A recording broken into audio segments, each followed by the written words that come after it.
Hello everyone, welcome back to another episode of Fear the Old Lore, Elden Ring Unpatched. Something going on with my chat, one second.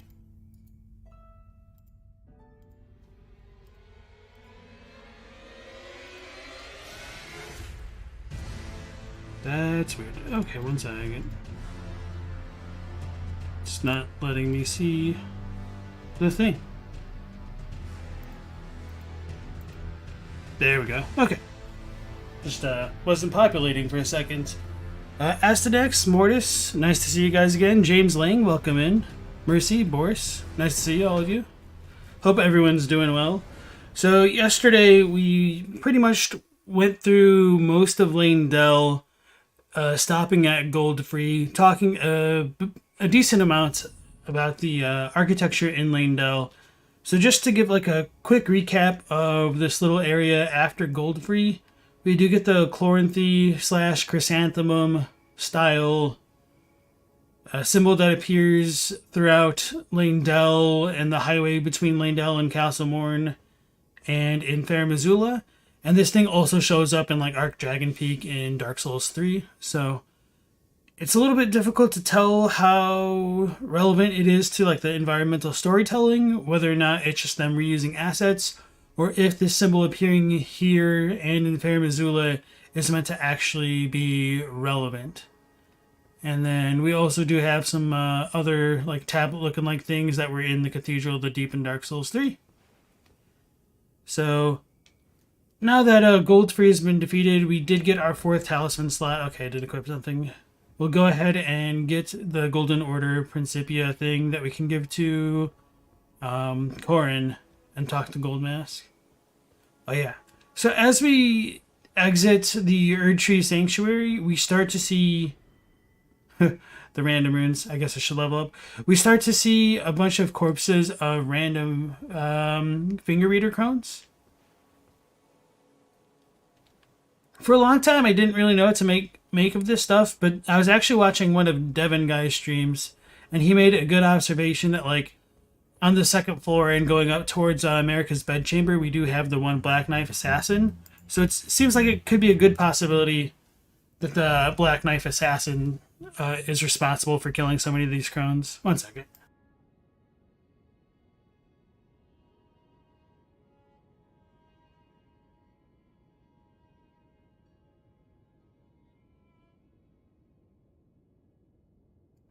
Forgot to close the one window, so you guys might have heard like extra noise for a second there.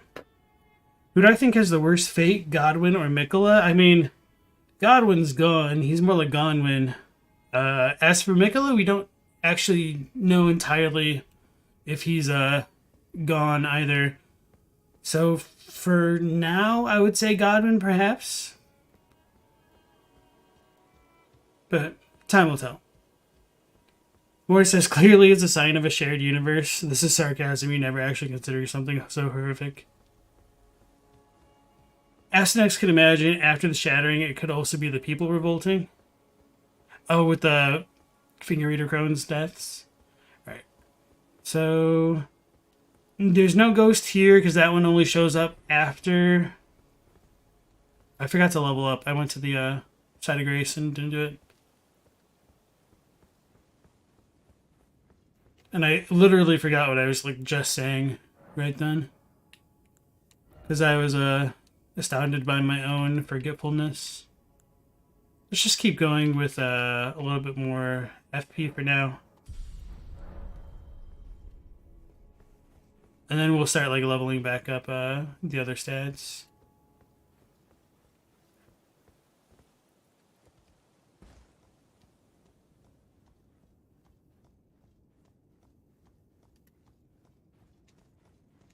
Yeah, I can't. I can't think of what I was saying. It's funny. I know it had something to do with the crones, I think. Oh, yeah, no, it was the ghost.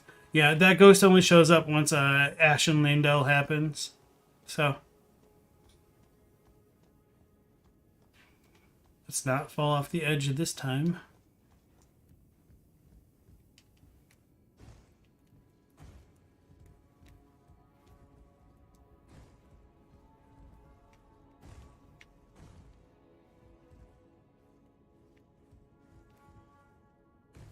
I know you can make it up there. I've totally done it. Oops. It, like, dodged instead of sprint running. Maybe I needed to hold, like, up on the thumbstick for that. To not just be queued as a dodge. Boar says, is the Japanese version of dialogue, "O Ratigan, leal hound of the Golden Order, thou yet to become me," different than the English? I remember that's pretty similar to the Japanese. But I would need to, like, look at it to be 100% sure. I almost had it. I think I need to go further to the right. There we go. So this corpse is interesting to me because I'm pretty sure this one's unique for whatever reason. Rather than calling it Golden Order Principia, it's just the prayer book in this version of the game. Scroll containing incantations, blah blah blah. So nothing really there. It does look like there's an Erd tree on its robe, although it's kind of hard to make out without like the free cam mod, unfortunately. And we can't really like jump up there to get a better look. So anyway, we will give that to Corin. Maybe I'll remember to actually look at what Corin has in his inventory beforehand. So that way we can compare it. It's a perfumer. Is it a perfumer? It looks different. I would need to compare both side by side. Just like a base perfumer, perhaps. Definitely not the depraved ones. So just another big depiction of the Erd tree right there.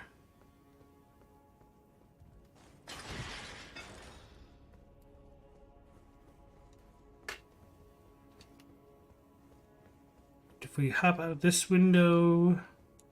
I don't remember if there's actually any treasure over here, but... Was I supposed to just jump down that way? That probably is a lot faster. Huh. Yeah, this doesn't really go anywhere, I don't think. Oh well. I'm not going to worry about it. I think the only thing is the random loot at the very bottom that I already picked up, but I might be wrong. Alright. So this will take us down to the Ratigan is America statue, but... we're not going to do that just yet because we still don't have the actual incantation. So...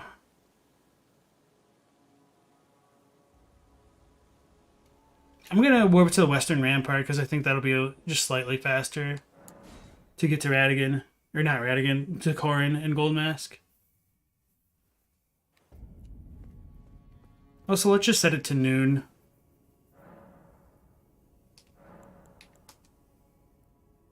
Leyndell and Altus Plateau just always feel better to me at noon.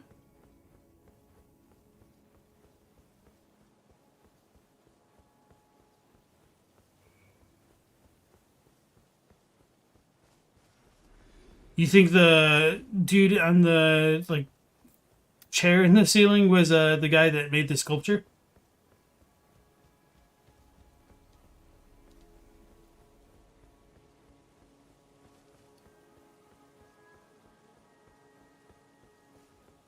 I'm so glad that they made, like, stamina not deplete out of combat in this game. I thought it was going to take more damage. Hey, we got lucky. The duelist helm. Sweet.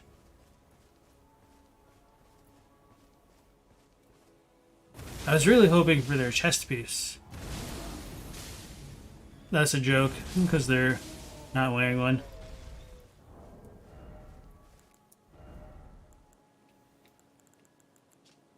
Bronze helm of a gladiator who earned their bread by fighting in the Colosseum.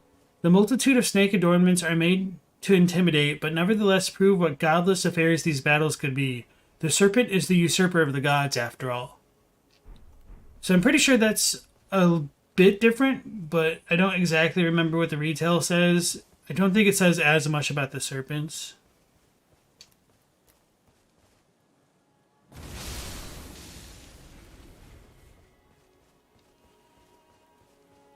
They looked at me funny.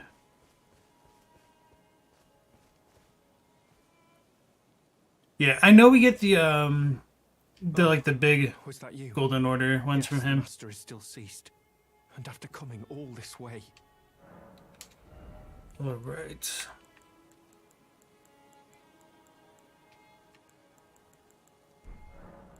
So he should say that this one is not heresy. If he does, that's probably something they patched out. This is a Here we volume go. of incantation. It's good to see your enthusiasm. Indeed, I will happily take it off your hands. So indeed, the Golden Order prayer book is not a heretical book to Corrin. And from that, we get Divine Law's Punishment, Discus of Light.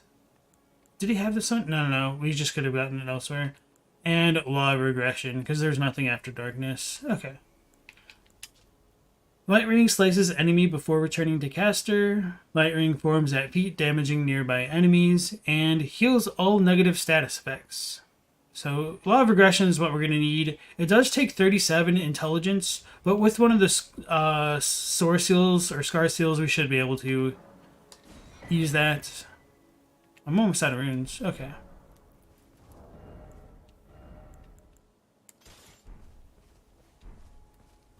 So let's go on back to the Sanctuary. I will equip the one incantation to learn about Radica.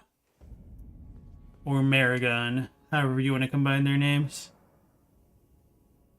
FromSoft hates serpents no matter the world. How good is Discus of Light? You know, I've never really used it that much. It just, like, a lot of the damaging incantations have always just felt a bit underwhelming to me. I've just kind of relied more on Unga Bunga. With right gear and tears, you can cast a spell with 0 intellect investment. I believe that. Let's memorize it.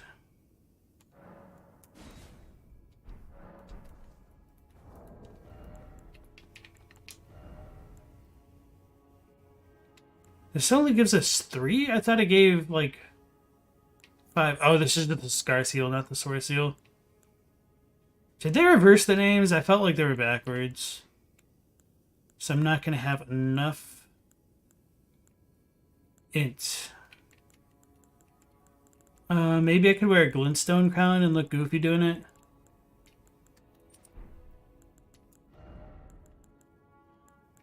Ruh-roh raggy.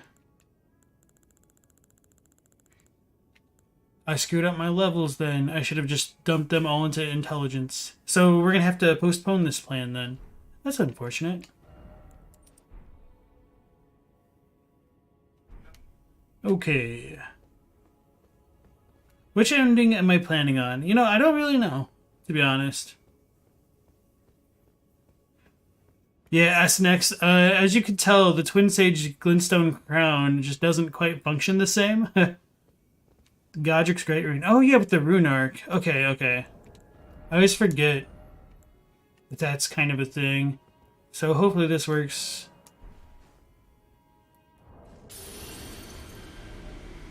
So now we... Oh, we have 37 intelligence. Perfect. Yeah, I legitimately just, like, don't even use Rune Arcs in my playthroughs.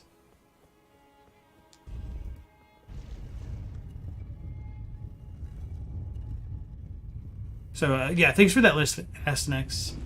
Vacuous thinks the reason that Erdtree rejects Morgott is because it reflects the faith of the lands between. How they view the Crucible, the Erdtree is just a symbol of faith now. That's an interesting thought behind it. So you guys may have seen it already, but I did want to, like, at least deal with these things at first.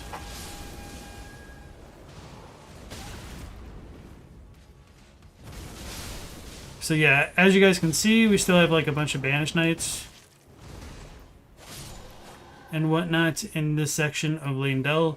The Crucible Knight is still the same, and I'm pretty sure there's still like the bug up ahead that has like the one Erdtree barrier skill, whatever it is. I can't remember what it's called. So yeah, in addition to that, we still get some more of these random statues. And I think now is as good a time as any to like kind of compare it to the Radigan statue.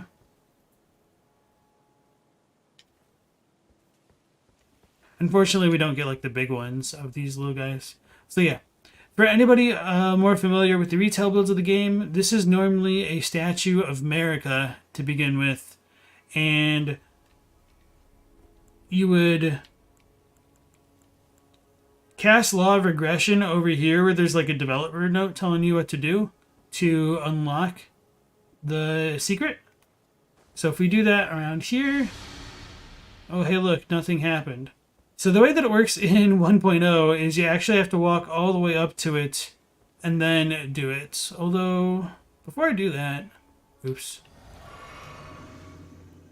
This stuff right here kind of reminds me of the stuff that you'd find in Fair Missoula. Although I feel like we've seen this somewhere else before, and I just can't remember exactly where it is off the top of my head. Like two lions on the bottom with like a weird looking bird thing coming out of their tails. Like leaves, something, feathers. It's weird.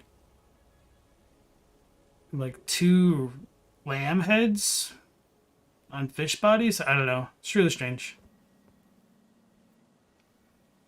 Great runes suck except for Godric's. Yeah, and it's a little bit of a shame that you also get Godric's first. Torch pull, isn't that a bit rare? Probably. Torch fastened to a long pole, lights up dark areas, but cannot be raised overhead. Used by soldiers on watch, its attacks set foes aflame. Alright, so let's go ahead and reveal the secret.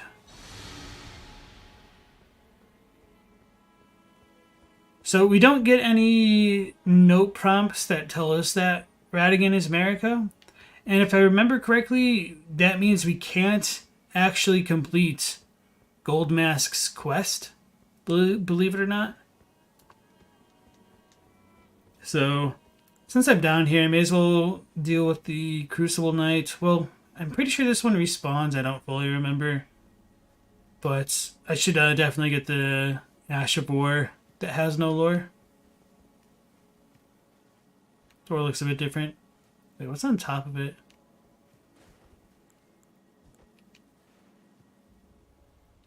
Look at just more flowers. This is still like the Nox symbol, it's just like more ornate, I guess.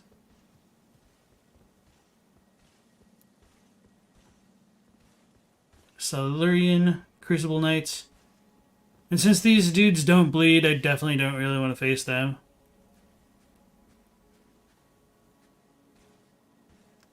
Placidusax's area has all kind of different creatures depicted on the surroundings. Yeah.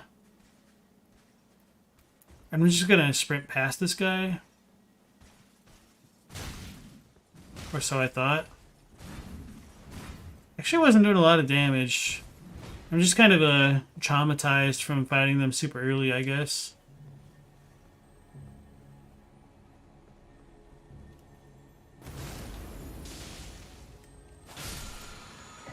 Barrier of Gold. Okay. Oh, this actually deals a lot of damage. Okay.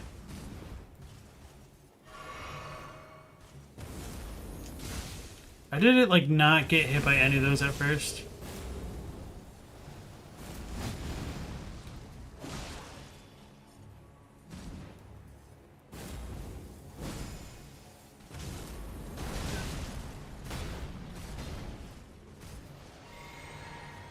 I rolled too soon? Okay.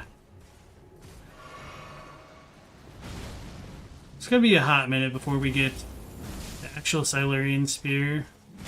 Oof. Well, I just got speared right there, right?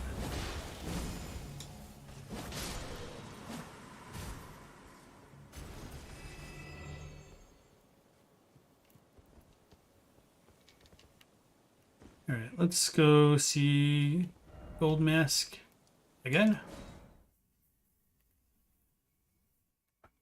You hate those nice, they're vile things. I don't know, like, I like that they're in the game because it's cool having like really strong enemies every once in a while. But man, are they strong. They're kind of like the Black Knights of Elden Ring in some ways.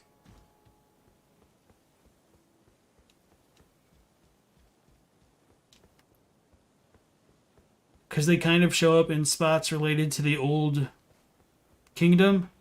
essentially, and they can pretty easily wipe a character if they're not careful.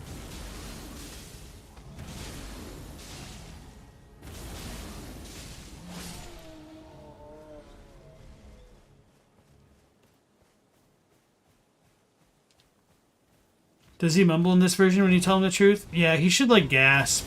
Wait, no, you can't. You can't tell him the truth. I'm pretty sure, because you don't actually get the note that tells you what's going on over there. Maybe you just kind of implicitly know. I don't fully remember, but I think I did try to do this before and it just didn't work like I thought it would. And I don't remember if they actually move up to the mountaintops. I'm pretty sure I couldn't see them up there.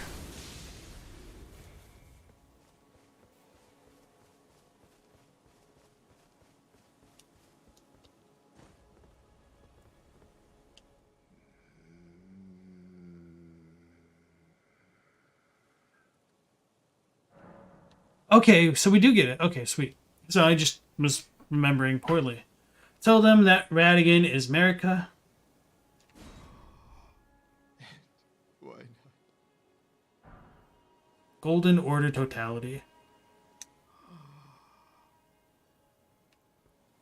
So now time for Corin to freak out.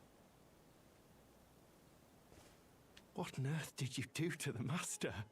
Well, not that I'm complaining. Master's finger moves again, resuming his cogitation. More than good enough for me. I haven't the words to thank you. So I'd like to pass this on to you instead. A glimpse into the heart of the Golden Order. Documented by yours truly. To think that Radigan was Marika herself.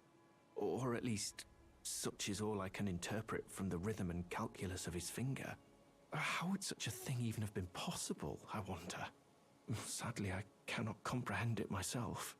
Do you have a fuller understanding of the matter? Oh.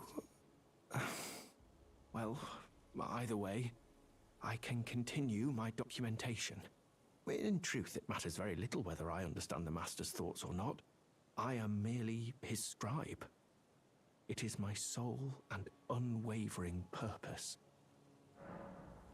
Alright, so Corin gets some more enlightenment from that, and it looks like he gets Divine Law Shield, which is a little bit different. The icon for this shows like the bronze shield, which kind of has like a snake on it, which is kind of funny, but negate all status effects and damage types excluding physical. So, going back to the whole like incantation styles, these have dual intelligence and faith requirements up until you get to the law of regression, and then it's just all intelligence for whatever reason. All right, so that should be that, and now they'll move on to the mountaintops. So we're done with them. We could go below ground to deal with Dung Eater and or fake Mohg. I was thinking about leaving Morgott for now and maybe doing like the Volcano Manor stuff. I'm trying to remember why I wanted to leave Morgott. I think it might have had something to do with the quest.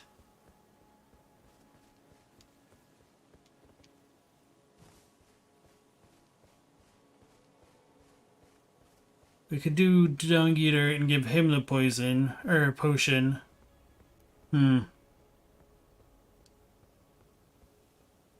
Vacuum says, he says, of course, why not? The Goldmask. May chaos take the world? Question mark. So, we did finish the Hyetta stuff. There is reason to go underground. It's just a bit of a slog.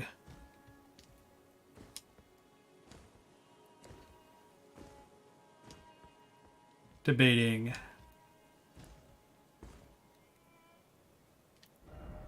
What would Morgott really break, though? Pretty sure this stuff is fine. Oh, we should go down and see... No, I don't want to do that now, though.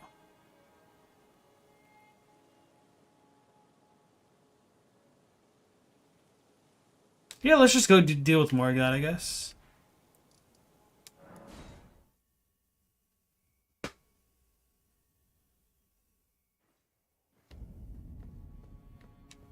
and forget whatever reasons I had for that. Okay, I think we're good.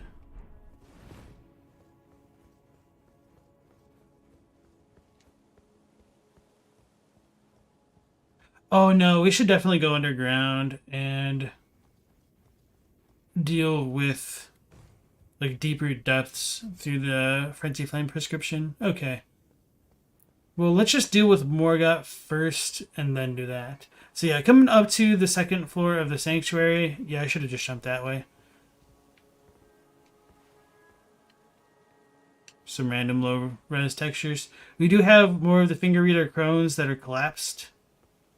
And then over there in the distance, we have a Black Knife Assassin right next to America's bedchamber. So they didn't do the best of jobs like clearing out the remaining assassins.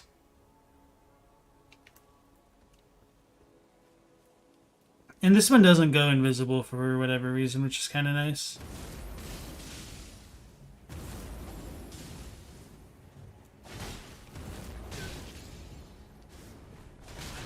Oh, I'm surprised that hit me.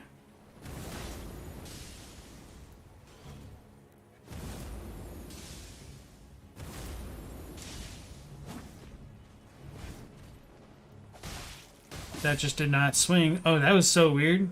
Okay. It, like, buffered my strike, so it just did it automatically. And it didn't have enough, poise damage to, like, stagger me, I guess. So we do get that, like, Chloranthy design literally underneath America's bed. So it could just be indicative of royalty, as I mentioned yesterday. And this bed is strange because it almost suits a giant more so than just a woman. Although I guess America is slightly taller than us, but not enough for this. This is almost like Guinevere status. So in here we do get Blessing of the Erdtree, which is one of my favorites. Although I don't think it says so much in this one. Slowly heals a very large amount of HP. Let me look at the retail version of this because this is one of the more important items. Would this be under goods or skills? Probably skills.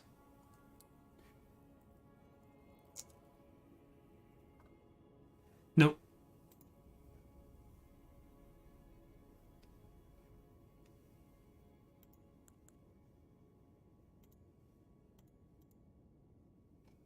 Alright, one of the ancient Erdtree incantations grants a greater blessing to the caster and nearby allies, gradually restoring a large amount of HP. Hold to continue praying and delay activation. The Erdtree once flourished with abundance, yet it was only for a fleeting moment, such is the course of all life.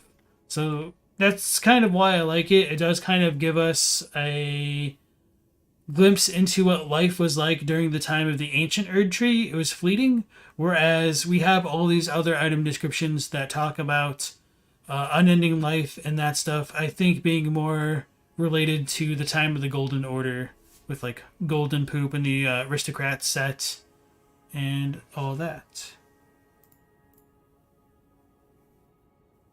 Do I think the other demigods knew Morgott and Mohg even existed? Yeah, I mean, I assume they're older, so they probably knew of them.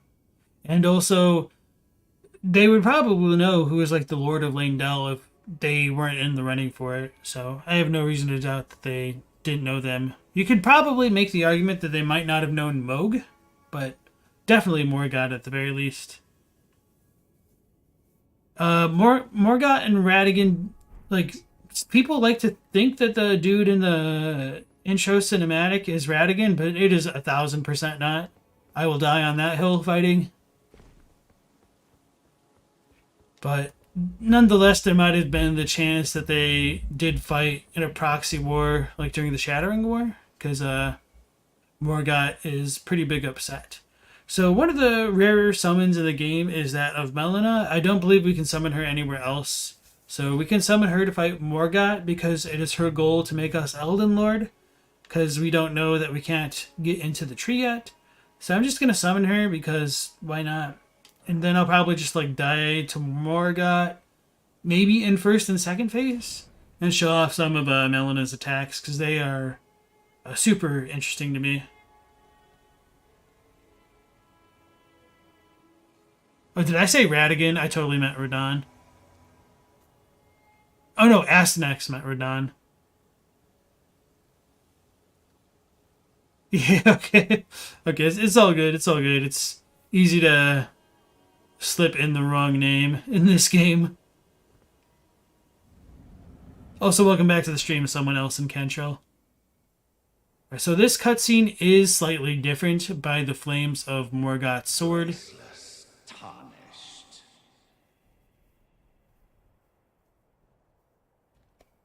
What is thy business with these thrones? Ah, Godric the Golden. The twin prodigies, Mikola and Malenia.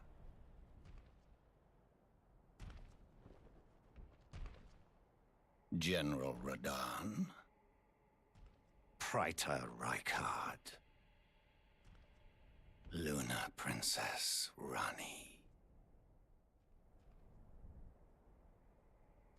Willful traitors, all.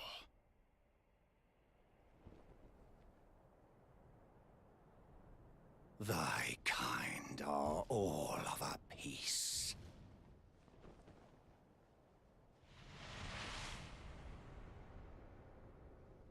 Pillagers, emboldened by the flame of ambition. So for whatever reason, they removed the red flame in this cutscene. On thy meager grave. Felled by King Morgott, last of all kings. So the thing about that, I guess there's no thrones here? I thought there were some eventually. Anyway, in this he's called Morgott, Prince of the Omen. Is that different? I actually don't remember. I guess I usually played headless. So anyway, with the 6 thrones, they are of like slightly varying sizes. Rani's is slightly smaller, which is kind of funny. A lot of people like to meme on the fact that Radahn's chair isn't gigantic, so they're like, oh, Radahn must have become giant later on. Which, I mean, maybe, but I think it's also important to note that those chairs are just kind of manifestations of Morgott's power, and they're more symbolic than literal, I think. Oh, dang, that did a lot of damage. Frilled finger. She's not even Melina. Oh, sweet, she did it. So, Melina had a Seal of the Ancient Erd Tree when she cast this. We have no access to this spell. It summons a manifestation of the Erd Tree, which is pretty crazy. It heals people in all like their vicinities and stuff.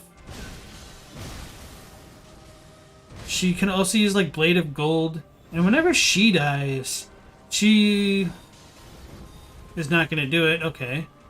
Screw me. Is it because the other tree was still up? Well, anyway, they might have patched it, but whenever Malenia dies, she will also like grant like a final farewell Erd Tree thing. Put these foolish ambitions to rest. So yeah, it's similar to Warmth, like it heals allies in a general area. But nonetheless, it's a spell that we don't have access to. Malenia can also cast like a Miranda Flower spell. So she's very strange, just in many regards. Because she can cast that Erd Tree, it does make me wonder a bit more if we should take that idea of her being Musme Marika, like Lady Marika, more seriously. But I think that's pretty much the closest argument that one could come to, like her being like directly related to Marika in the game without looking at the internal files. You love how you jump in and giving the Lands Between version of an action news report. He was renamed to Omen King after. Okay, sweet, okay. Thank you. And we still have the Lulu song of Melanus theme. Hey, Erdtree thing. Leave Erdtree alone.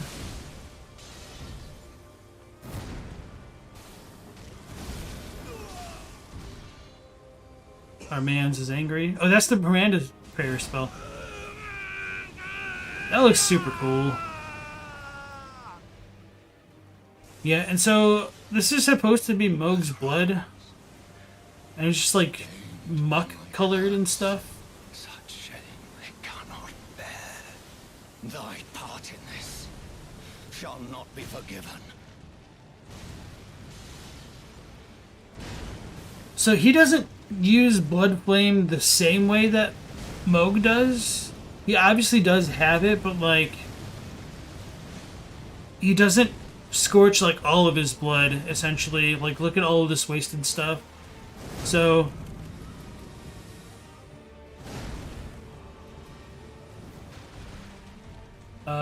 Morgott like resented his impure blood. But it's curious as to why it's considered impure blood. I think a good portion of the Omen mythos comes from like having taken on the powers of things that like wouldn't have naturally belonged to them as a result of the mixture of the crucible. May the curse seep to thy very soul, an apt reward for thy brash ambition. So I think that final line is only in this version of the game. Some of the bosses do have like an extra line in their kill quotes that just got yeeted and deleted for whatever reason. Voice of the Old Ones, you said you like the idea Melina could be related to America in the way that Millicent is related to Millennia. Yeah, like that's a possibility as well. But even that just still isn't led to like supernaturally, I think. Fairly natural. I don't know, that's kind of a funny way to say it. It's definitely not supernatural. Anyway, welcome back to the stream, by the way. The fact that he's the most honorable of them and yet starts graceless is just sad. Well, I think he would have been... Hold on. It's kind of hard to like talk about the Omen and the fact that they lack grace. Just because like you'd imagine they would have gotten like a lot of extra powers from the Crucible, if that's like the time when they came into being, where like everything, like all life is mixed together, yet they lack grace somehow. And it's not because like Marika took it away like the Tarnished, which is strange. So it might be possible that they could like predate the Elden Ring. I don't know how I really feel about that. Oh, he got hit really soon. Or got...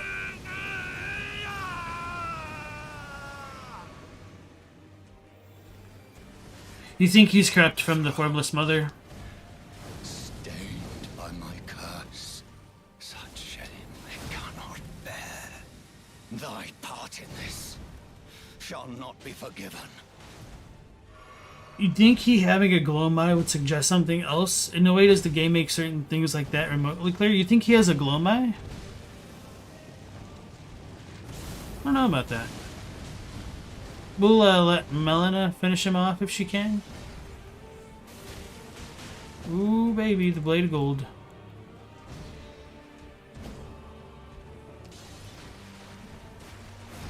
Can't get too far, otherwise she'll just run straight at me.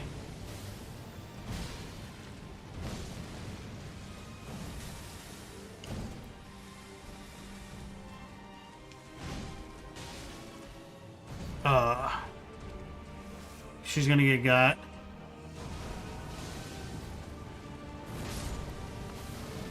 Is she gonna do the Erdtree thing? No, okay, so she fades away before her animation can complete in this version of the game.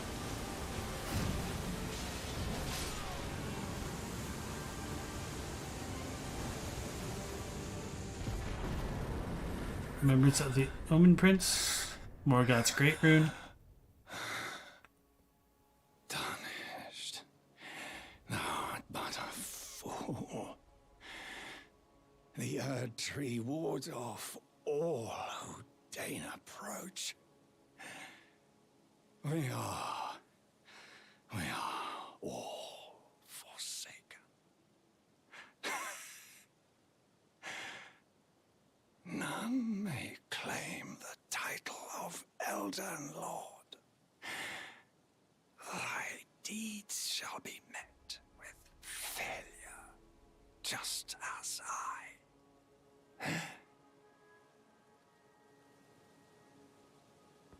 So that is the last of the kings. So, all right, Kenchel, you're talking about Melina with the eye. That makes way more sense than Morgott. So yeah, the Glowmide stuff is fair, but that's also like contingent upon believing that America has a stronger connection to the Glowmide Queen, which, you know, like a lot of people are against.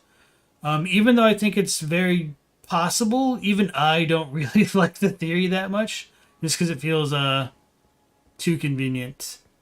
But Clownscum said you thought it was because they have the features of the Crucible, which the Erd Tree rejects.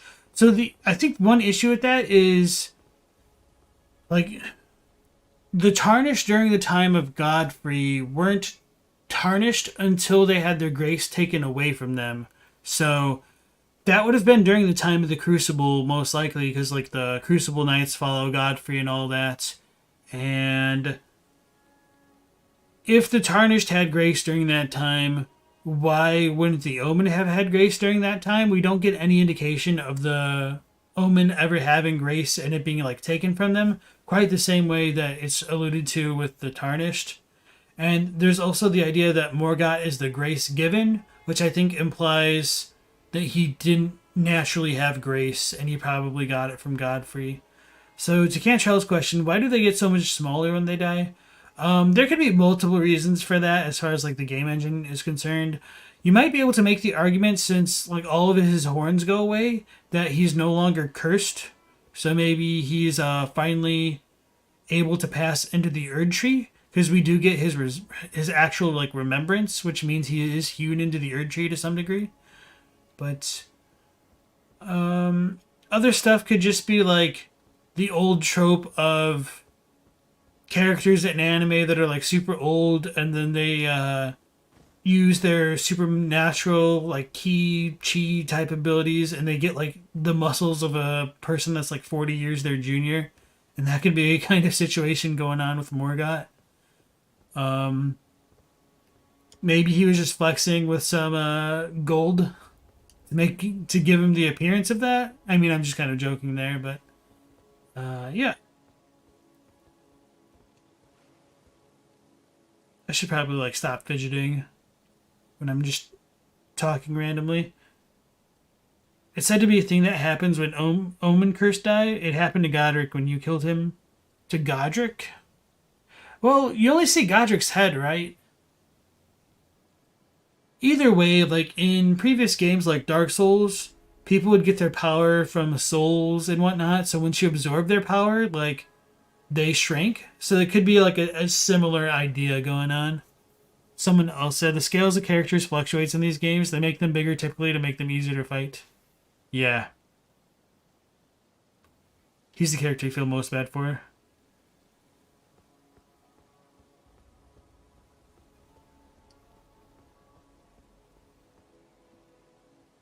I don't remember if you actually see the upper portion of Godric. I remember, like, Gustak that is definitely stamping on his head. So we do have the Chloranthy design again. And the random throne. This one's like a carbon copy of the one that we do find in Stormvale.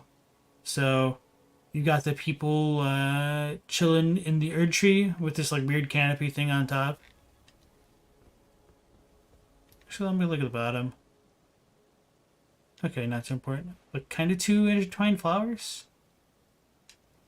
Anyway. Nothing super crazy underneath it. So let's check out his remembrance and the rune. Well, actually, the rune really isn't going to say anything. Oh yeah, we need to activate that one. Yep, it's empty of light and color.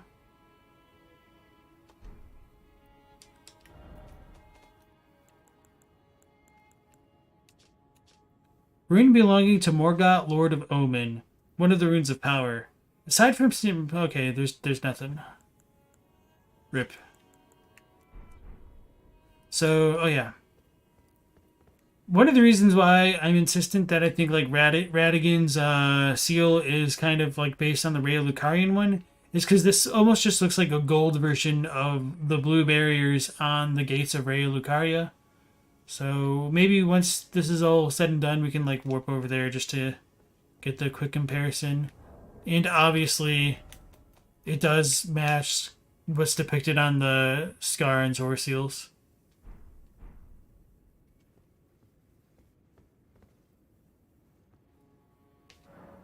The Erd Tree refuses all. So now that we've been refused, a random site of grace pops up.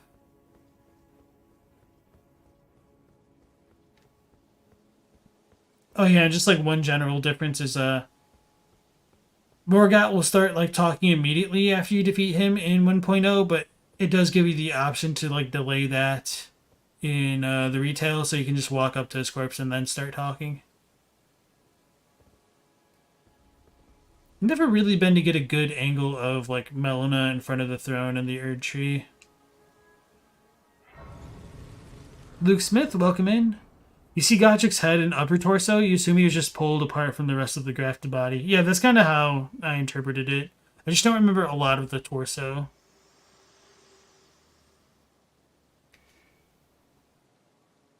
Hello again, old friend. It's me, Melina, your traveling companion. Allow me a moment to converse with you. You were unable to enter the Erd Tree. No, prevented by the mantle of barbs. The thorns are impenetrable, a husk of the Erd Tree's being that spurns all that exists without. The only way to stand before the Elden Ring and become the Elden Lord is to pass the thorns.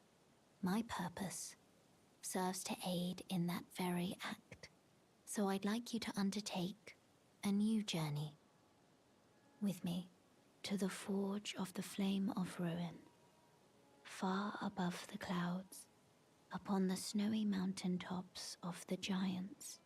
Then the impenetrable thorns can be burned away, and I can guide you down the path to becoming Elden Lord. So we get both halves of the rolled medallion. And I should have mentioned, like, her dialogue does stray quite a bit away from the subtitles. But generally, like, the message is pretty similar. I wish to journey with you once more to the Forge of the Flame of Ruin, far above the clouds, upon the snowy mountain tops of the giants. Then the impenetrable thorns can be burned away, and I can guide you down the path to becoming Elden Lord. It's a little bit rare to have like the dialogue varied that much, so it does show that they were still kind of working on the dialogue stuff fairly close to release day. Hey B-Rad, welcome back to the stream. Please don't like text and drive if you're driving, but glad you can join nonetheless.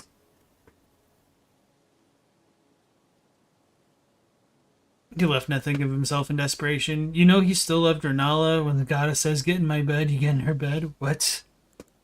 Alright, so we should be able to level up. Turn your runes to strength. Let my hand rest upon you. For but a moment, share them with me. Your thoughts, your ambitions, the principles you would follow. Alright. Get our 3 levels in intelligence. It is done. Alright, so that's pretty much it with Melina for now. Hey Teen Sith, what's going on? We're zooming along? Doesn't quite feel like it, just steady progress. And I mean, that's just kind of the nature of abusing Hoarfrost Stomp.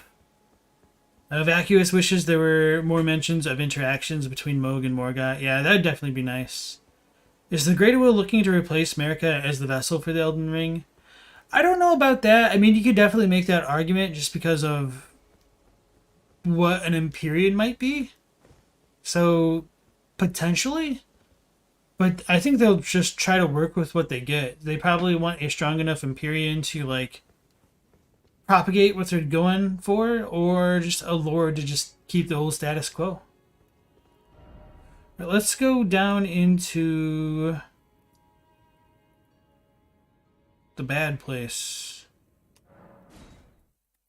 The Subterranean Shunning-Grounds. Those two seemed like they were fundamentally at odds, but still were bonded by siblinghood, decided not to interfere with one another.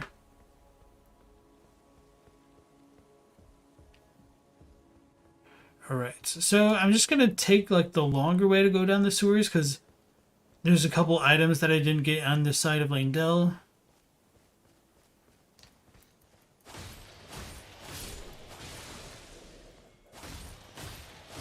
I might just like stay HUDless for a bit.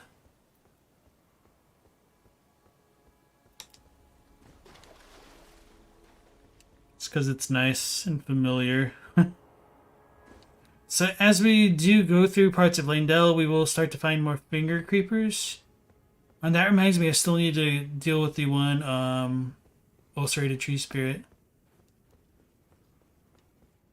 Oh, yeah. There's kind of a lot to talk about in Leyndell still. Really just wanted to kick this ladder, which isn't that important. Oh, no, I did come in here and got it. We do have a random Omen killer.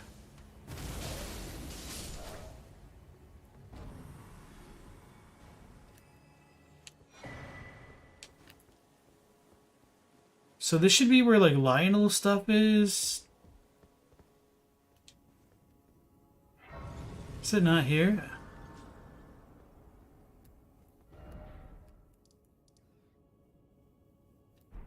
Did they get rid of this side of grace? What symbol is that? I feel like we've seen this one before, but I can't quite remember what it's actually indicative of. It does look like the Banished Knight stuff, which wouldn't be too surprising, but it's not terribly important. That's how you get up there? Oh, with the bell thing.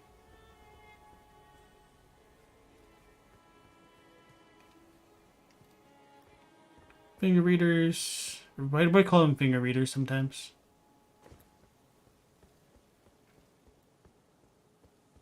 That Chapel Grace is in retail. You think it might be furnished a bit differently. I thought there's a bed in there, and that's where you get Lionel's armor set. So yeah, we still do have Banished Knights in very different places. So like they, did put a decent amount of effort in like placing a certain number of these enemies. And they didn't exactly seem like placeholders at this time, but maybe they were. I don't know. It's strange. So, coming on over here, we get another ulcerated tree spirit looking thing.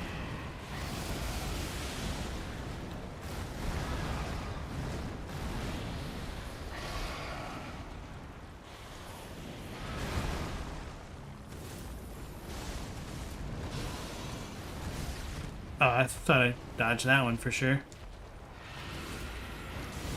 It's gonna explode. I should have just tried to iframe it.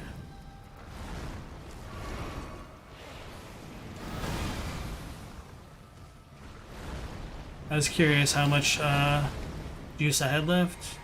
I think it hit me, so I'm just gonna heal, because we have enough of those now. We spam stomp. I was gonna say he should die soon. So yeah, there we go. Another golden seed. Always feels good. And then just some like random low tier items.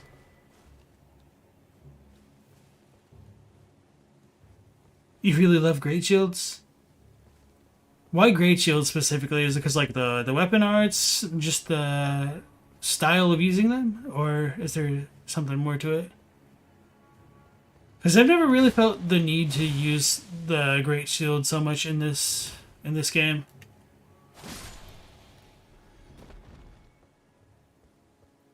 Them legitimizing shield builds is fun, yeah. Alright, so this part of Leyndell, as you might guess that I'm about to say, is interesting to me. I feel like I've said that so much. If you guys started a drinking game, you'd die of like liver failure with me saying that. So anyway, before I give anybody more ideas, one of the reasons this spot in particular is interesting to me is because if you're in like the Erdtree capital and the Erdtree is supposed to absorb the souls of the dead and whatnots, how come there's not only just a graveyard in Leyndell, but why are there like undead creatures here? And you know, these are the ones that aren't like those who live in death. They are different because they don't come back. They don't also get like immediately killed by Golden Order incantations.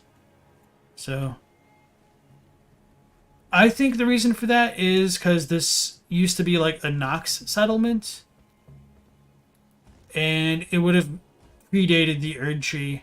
And part of the reason why I say that about this spot in particular is because the style of masonry down here definitely doesn't match the stuff up above. So you've got like the more white brick tile set over there, when these are like more orange and gray and potentially covered with ash perhaps. And you got the orange tiles up here. Although I should double check what the tiles look like up above. Which a very different kind of design here. But that being said, you still do have like the whole like Nox vine looking like thing on all the windows and doors and stuff. Which could just be like just a lack of assets on their part. So I think I already went up there. I'm not going to worry about that because that'll just go to like the Crucible Knight area.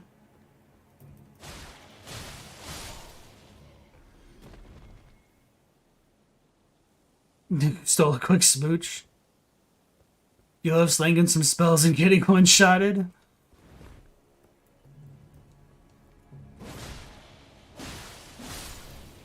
Teen said likes the carrion sword sorceries.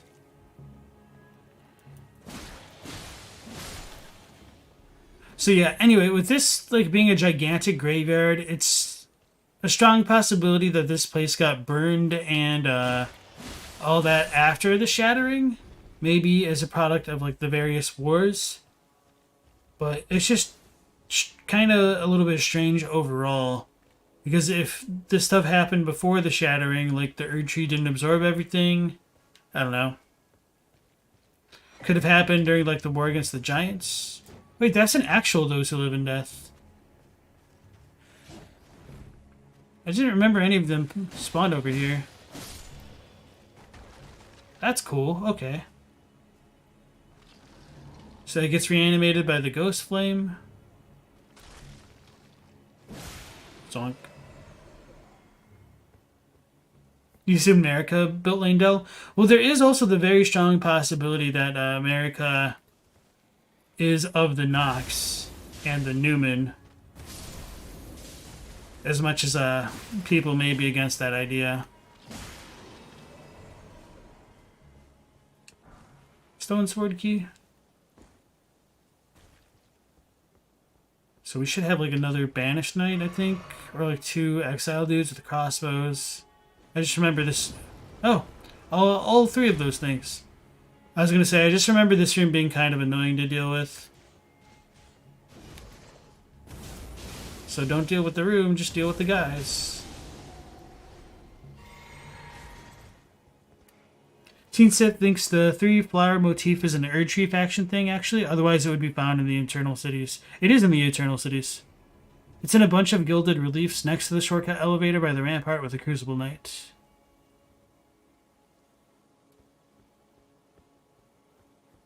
Or just use the Hoarfrost Stomp and don't deal with anything. That's the spirit. Oh, there's 3 Exile guys in here. It's even worse than I remembered. I tried to roll. I just got caught in the sprint animation.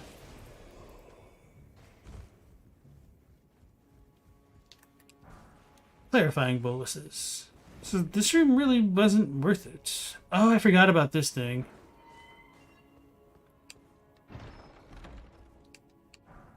Stone sword key. Okay, that's an okay trade. Oh, and I forgot about this. I always forget about this ladder. Rab's Rabble, welcome in, like the name.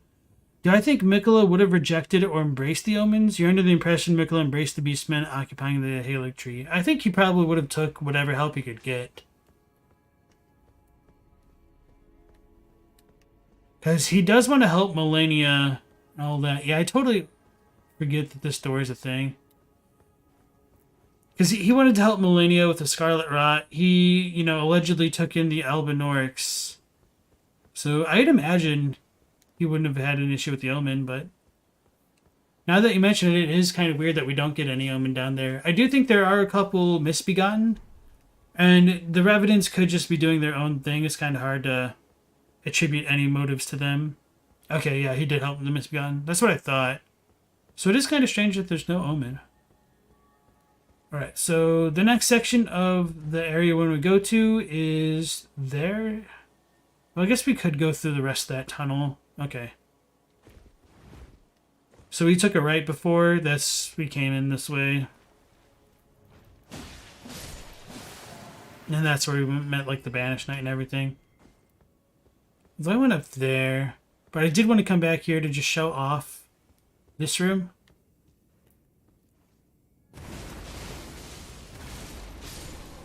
So, in here, there's a couple exiled knight corpses. I don't really know why. I don't remember if these got removed in retail or not. But one thing that is the same between retail and this is that there are going to be like the Banished Knight armor throughout here.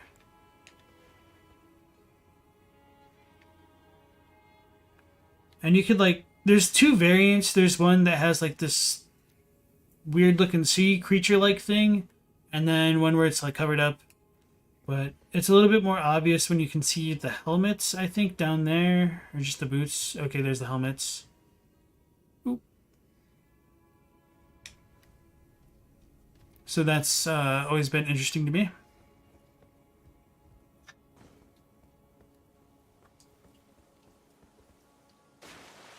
Yeah, it is a little bit difficult trying to remember the differences between Beastmen, Omen, Misbegotten, and even Demi-Humans.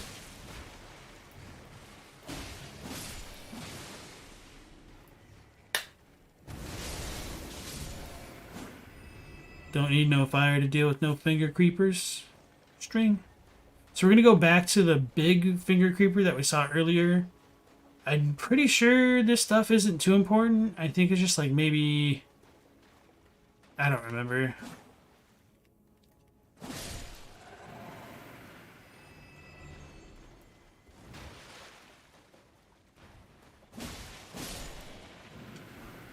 Poison bone darts. Yep, I would not have guessed that. I think this one we need to go further.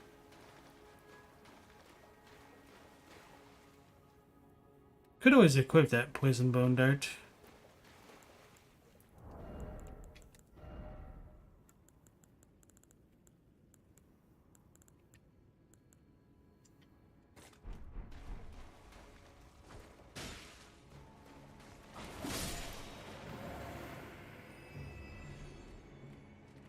They all get bonked just the same. This club is an equal opportunity weapon. Welcome back to the stream, Scowl Easy. Astanek said, seeing there were Erdtree burials, wouldn't regular burials be used for normal people? With their souls returning to the tree and flesh rotting like normal deaths? Erdtree let both be reborn? I don't really know about that. I mean, over time, I think Erdtree burial became the de facto norm because everyone is terrified of Dung Eater's curse, because he explicitly stops their souls returning to the Erdtree. Okay, Lost Ashes. They can't be like, oh, I remember now, because it's like, no duh, you just picked it up. Alright, so that's that. Where did this one even come from? Wow, that thing did a lot of damage. Hey, Stella B, welcome back. Alright. So now this next area, I think, like, leads to a random gargoyle boy that spews fire.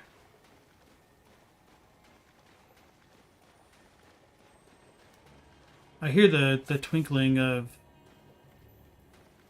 a scarab. Okay. Couple random nascent butterflies. I don't know why my second hit missed. Skill issue.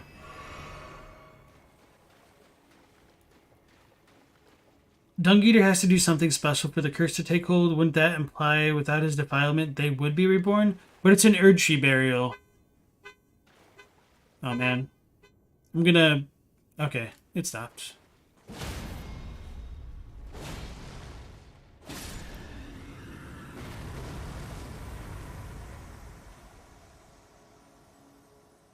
Would you keep your memories or not with Erdtree burial, or if it's just something your soul getting passed on?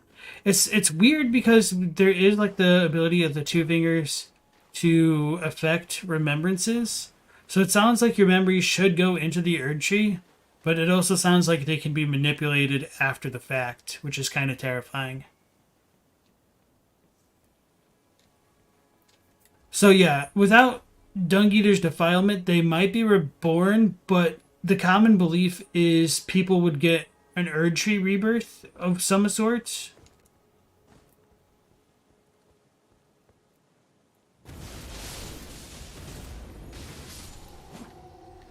Alright. So we got all of the underground areas here, so I'm just gonna... Wait, I think there might be an item over there. I was gonna fast travel back to the thing to just get topped off. I guess I don't really need to. I'll just go straight into the Shunning-Grounds. Large somber golden smithing stone. So yeah, all these buildings next to the fortified manor rampart have been destroyed, whether it's like the debris falling or if they were burned, because there's like an awful lot of ash around this part of Leyndell. So it does seem like there's a fire here, either from the Erdtree burning or maybe perhaps against the war against the giants. Or not giants, but dragons.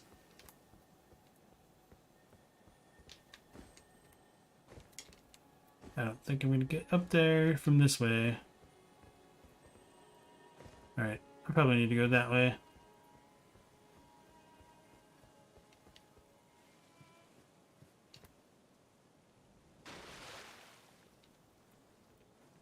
Someone else said, you think people outside the lands between either got normal burials or cremated? Oh, if you're talking about outside the lands between, I don't know for sure.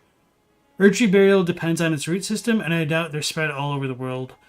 But with the, like, boss arena for the Elden Beast, it does seem possible that it is like an intercosmic web/network of Erdtrees. Thunderbolt, Ash of War. So this should take us through the one tunnel where we originally came from, I think. Oh no, this is where the random item is overlooking the spirit thing. So the tunnel is further to the left.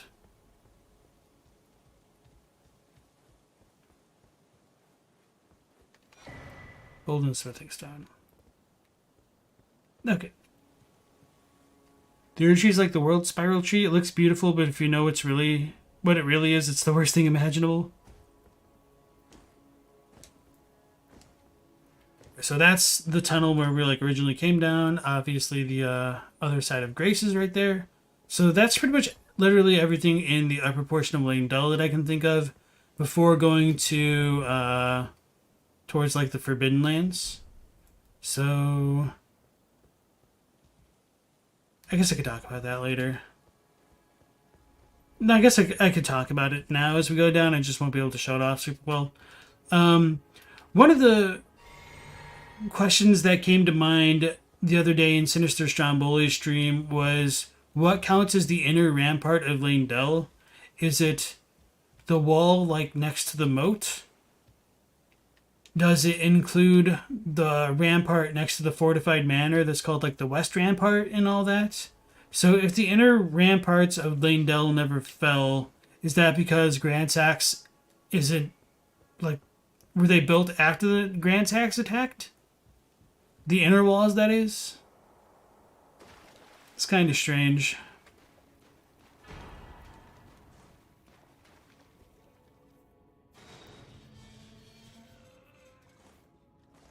And it is ultimately unclear, like, when the war against the Ancient Dragons really happened.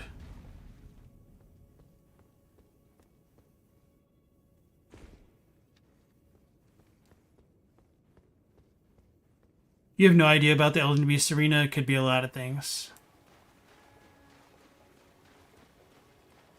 That's just how it is sometimes. I should probably turn on the lantern. I mean, this place is fairly straightforward up until we get to the tunnel-y sections. But I don't want to deal with it.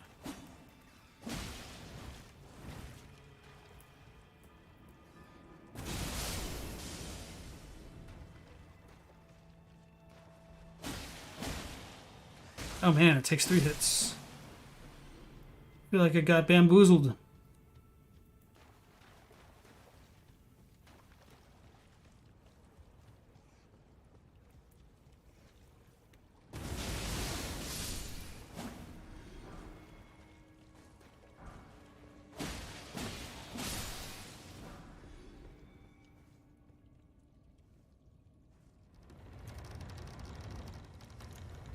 You wish our torch could light the wall torches.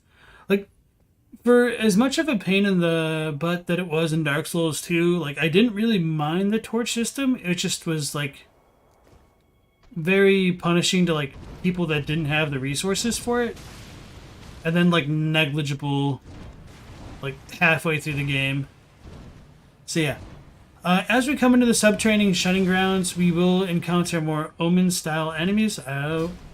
And the more horns an Omen has, the more curse-style attacks it will be able to perform. So this one has a moderate amount of them, so it will have like the breath and stuff like that.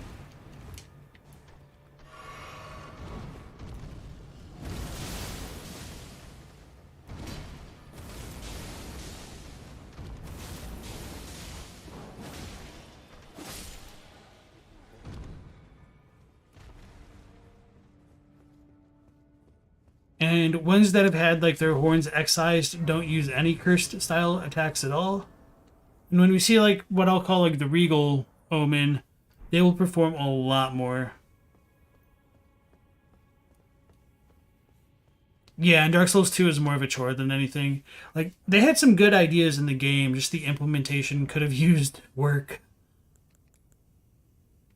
Well, let's go with health, since we're going to deal with Mohg. Hey, wouldn't you know it? A door that's closed. Oh, it doesn't even give you a prompt. That's kind of funny. Don't need to worry about that guy. It's kind of weird. It looked like an item's glowing for a second. It's obviously just my imagination. Oh, this place shouldn't lead to much. So this is the lower portion? Can you just open the door that quickly? Freezing grease. There will be a ton of imps down here. This is the best and also like worst place to farm for the Elder Masks. Just because these guys are kind of beefy and they're annoying to deal with, at least with the types of weapons that I've used.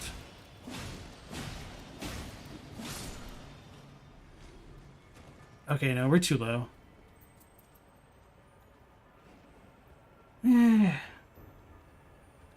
I guess I'll keep going this way. Unless I get got by this imp.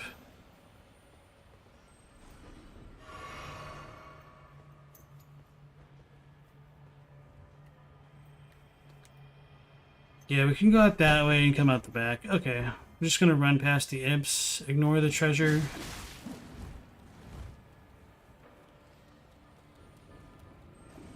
This is a bad plan.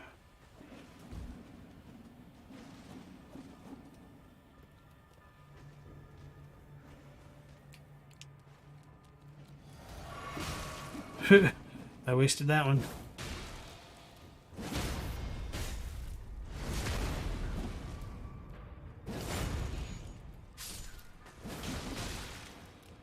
Man, these things hurt. Oh my goodness. Tracking, please.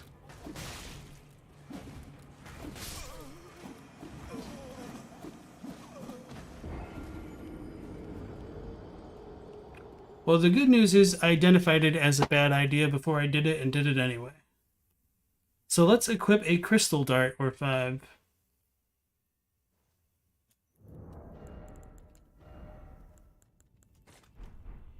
Wait, can I craft these? I can. I don't have very many thin animal bones, but worth it for now. Astynex is a firm believer that a player who prepares should be rewarded. That said, having a way that doesn't require fungibles with less rewards is also good. Yeah, I do like that they tried to reward players with like certain things that accompanied the torch system.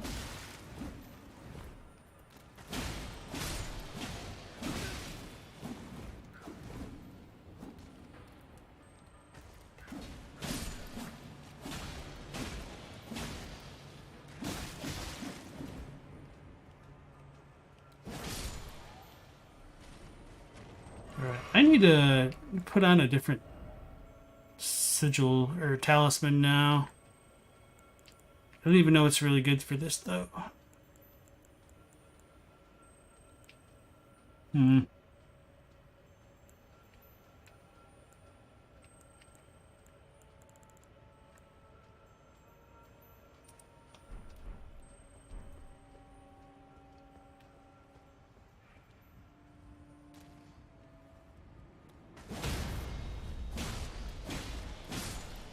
That felt nice.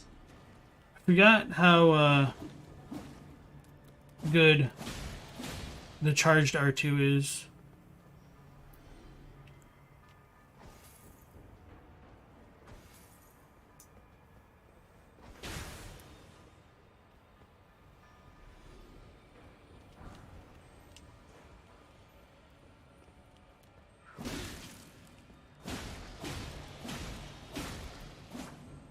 This one's always a little bit nerve-wracking because it's so easy to fall off. Man, that creature did a lot of damage. Oh, the other ones immediately become aggro.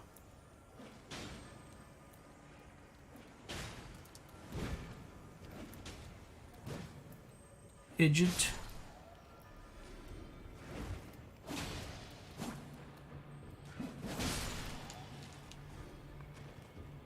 Alright, we finally did it. Polar Smithing Stone.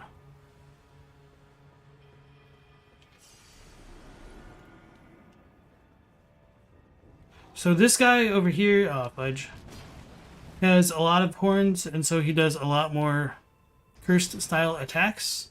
I'll try to show some of these off now that we got the pseudo shortcut unlocked. Distraction. It's a really, really good incantation. I might actually equip it.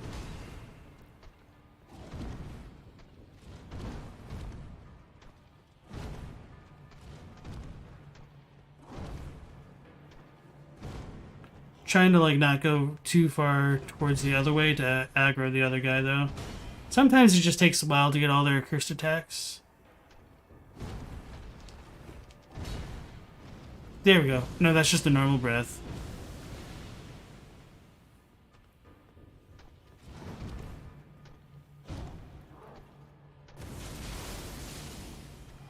Here we go. This is it.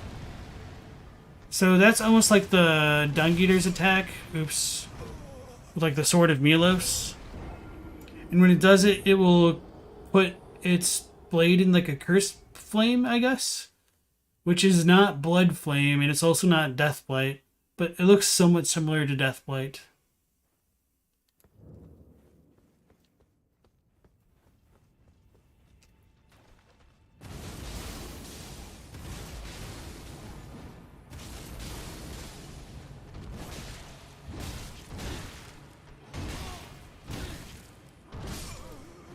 Wow.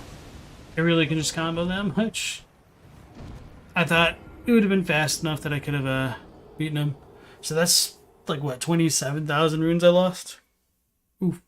Yeah, distraction, shadow bait. Oh yeah, I should read that. Thanks, Astanex. Oh yeah, I should equip it. Distracts enemies with far off smoke.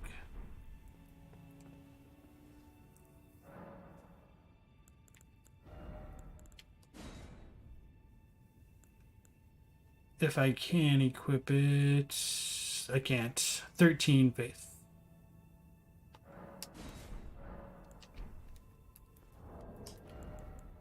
No, I just only have dex and strength ones.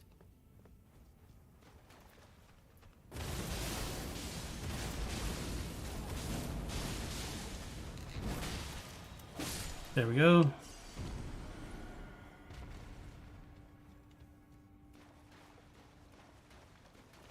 Alright, so coming in here, we do have another depiction of, like, the Urn Lady.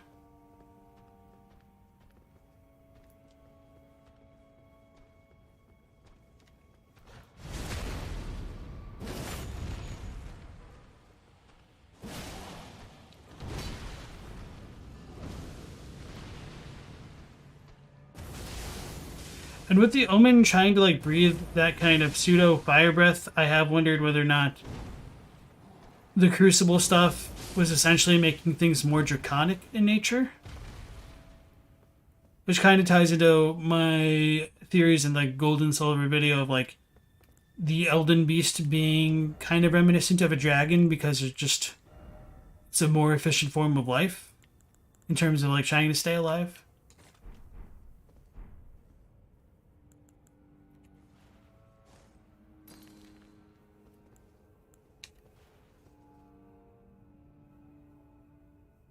Or is that a male? No, I think that's still the female one.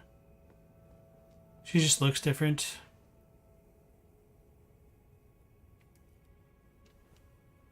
She's got like a quatrefoil on the base, kind of almost. Scallies says, hopefully we get an Omen King boss that actually uses his cursed Omen powers so we can see more of what it's like. I mean, that is kind of Morgott in Phase 2.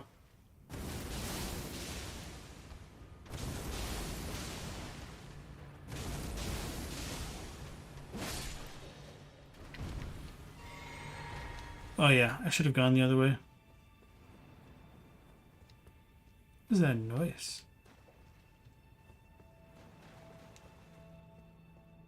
Wonder if it's just the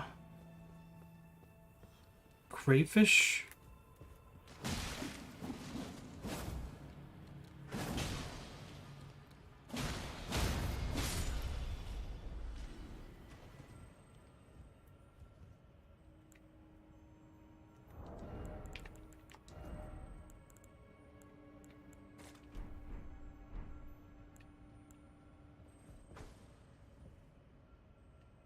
Too far away.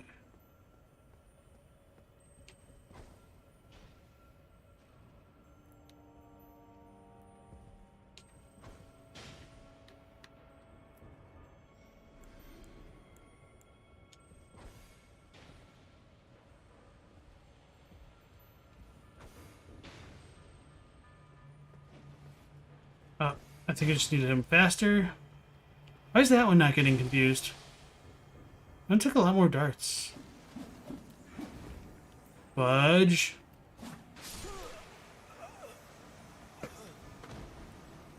Alright. I will run through everything again. Go to the top and all that.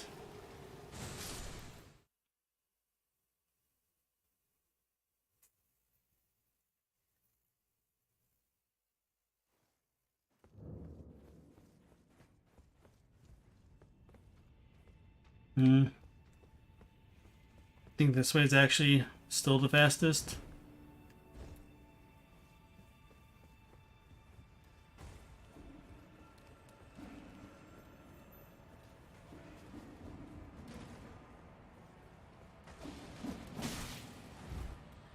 Oh, this doesn't actually connect over that way? Uh-oh. I may have goofed.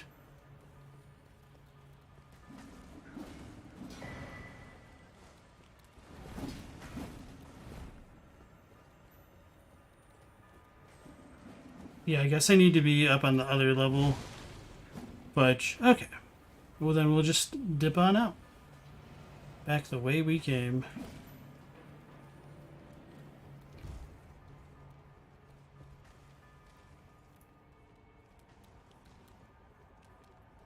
Oh, they can climb ladders. Oh, they can climb ladders. Well, let's go find Dung Eater. Ow.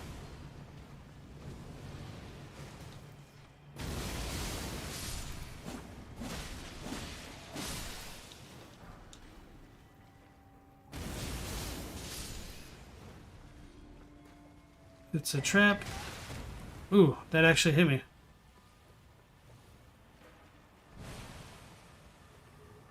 That's annoying.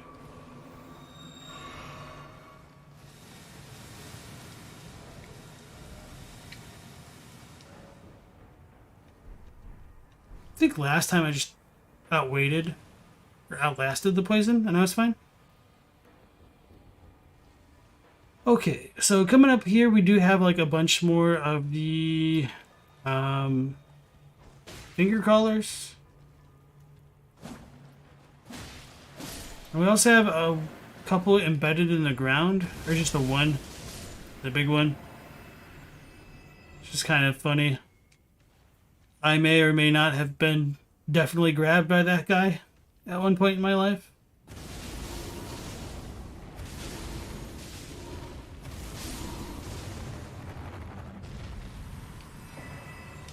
Lost Ashes of War.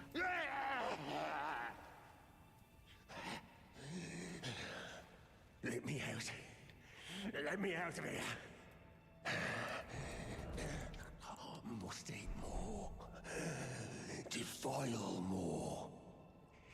Everything that matters to you for generations to come. I am the Dung Eater, a scourge upon the living. Hey Kabendo, welcome back to the stream. Yeah, that's no problem. Thanks for lurking. Miranda flowers shouldn't be in the sewers, but then they may have, well, made it so poisonous. Oh, you think the Miranda flowers made it poisonous? Greed is the second greatest evil in the series. After gravity, gravity is always the number one evil. Yeah, poison just doesn't do much at all. Holy crap. Okay. I'm just gonna be sneaky while I talk to Dung Eater. Nothing going on in his cell. We can fight him now. You can get his set, but you won't get the rune, obviously. I think you also get his sword, though. Who are you? I am the Dung Eater, a scourge upon the living. I must eat more, defile more. Let me out. Let me out of here. I've been here long enough. I will kill again. And defile each corpse with care. Just to be sure that when they're reborn, they'll be cursed. Along with their children. And their children's children. For all time to come. I will kill again to help. Yep, so that's our edgy boy Dung Eater. His goal is to create a kind of perpetual curse that keeps people from returning to the Erd Tree. So he's seen as a super bad guy.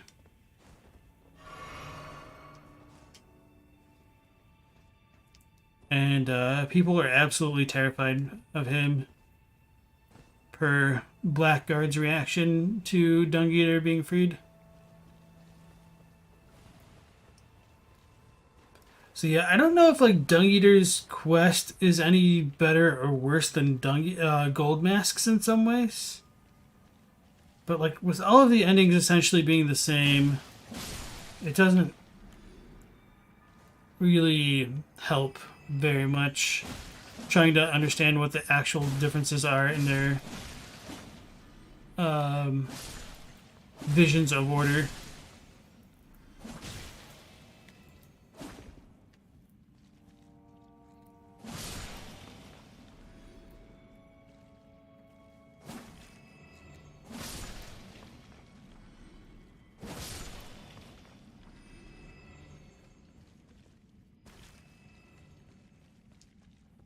So now we get to like the tricky section of the sewers.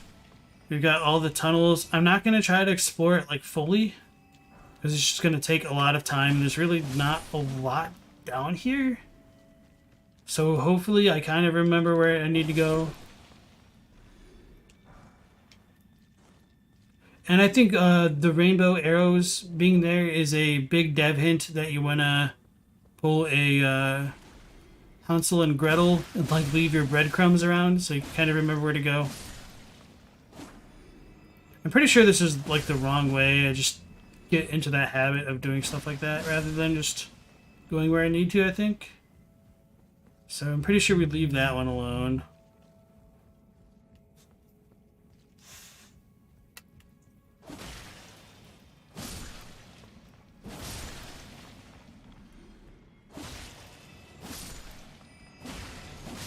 Different kind of fanatics. In your first playthrough, you were here for like 2 hours. I don't know how long I was here. I also like try to explore everything super thoroughly. Oh, damn it, I did go the wrong way, after all. I don't want to be down here, although I think there is like one item worth getting here. Because, the Revenants make this not such a fun time. Golden Great Arrow. So maybe it's on the other side and you need to like drop down to get the good item. I thought there was a big one.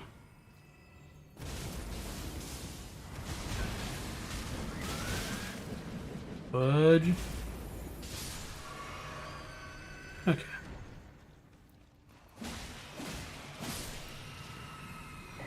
Polar Smithing Stone. Yeah, not exactly worth it. So I'm trying to remember what's over there. Oh, that's just a dude.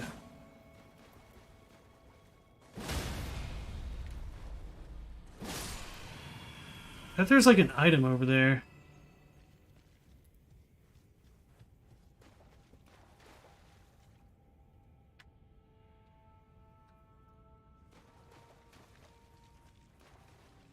If they were accepted, if only by sheer numbers, then maybe they'd be better treated. That said, they are suffering and in pain due to the curse. Dung Eater's folk or the Omen? Sorry. In terms of lore, Revenants can kind of appear anywhere. And you don't really appreciate that? Okay, that's the item I was thinking of. Alright, this is the tunnel.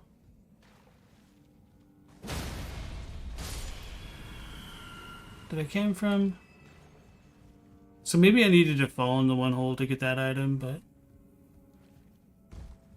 I'm not going to sweat it.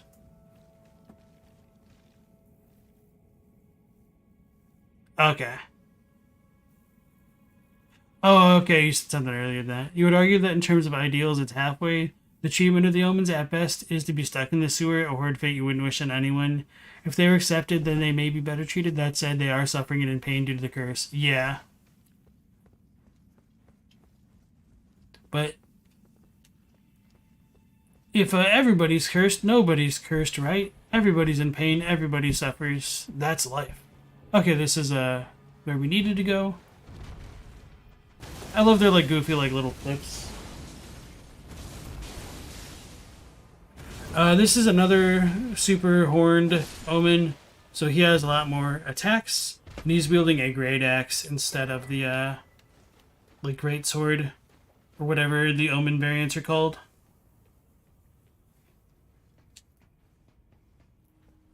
So let's go open the lever gate.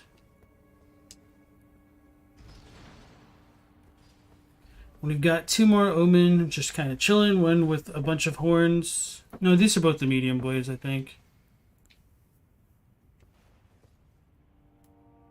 And the same depiction of the statue that is on the other half of this place. So I don't know if it means like this figure was important to the Omen specifically, or if this is a figure that kind of predates the Leyndell-Maragon religion, or something else. Because it's not like you see this statue in Nox places, I don't think.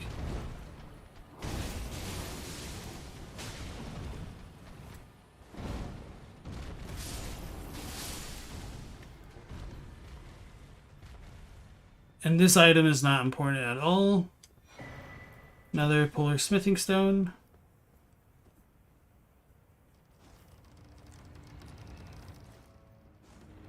But this will allow us to go see Morgott. Not Morgott, Mohg rather. And this is, I don't know exactly the actual best way to go down here. I think I just kind of stumbled on where to go.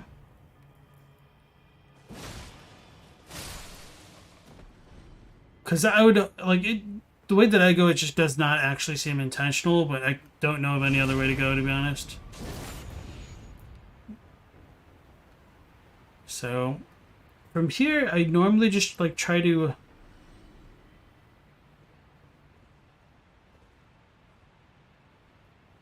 like, walk and roll, but sometimes it just, yeah. You can clip, like, the corner and just die. Ooh, how do you pronounce that? Keeney? You do see in the underground tombs, PT dungeon isn't far from here either. You also think you saw her at the secret path to the Halig Tree. She might be at the Halig Tree place. You might be right there. What is the PT dungeon?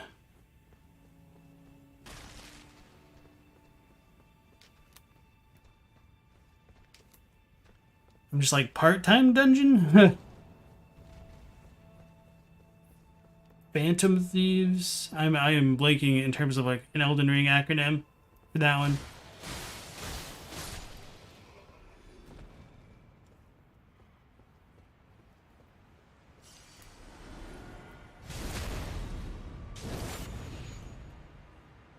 The one that repeats its layout like the Silent Hill PT demo. Oh, it's the one with the twice?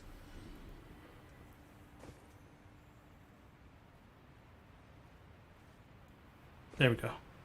Yeah, like if this is the intended way to go, it just feels really janky. And there's nothing else up here, so we just go to the Mohg place. Well, I guess it's a little bit away from the Mohg place, but on the right track at least. I'm gonna go leave that guy. Down here we get a bunch of Miranda flowers coming up. If you go straight forward, it doesn't really go anywhere too productive, so I'm not going to go that way. I'm just going to drop down and go to the door behind it. Rabs Rabble started reading George R. R. Martin's books. And you notice his possible influences all around, aside from world building, the Old English stuff, like Goal, mayhaps, Leal. Do you mean jail instead of goal, I assume? So yeah, we want to go down there. That like little item on the ledge, I think kind of distracts people to head that way. But the true way forward is back. Did I die? Yeah, I fell off.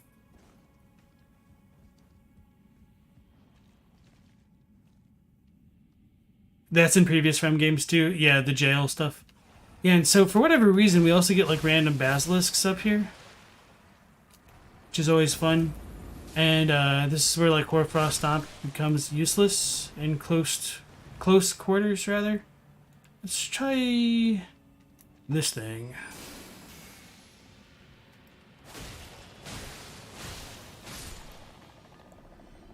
Not like super crazy effective or anything like that. This side's gonna be closed. People still say mayhaps. Not a lot, but they do. You can't just say perchance.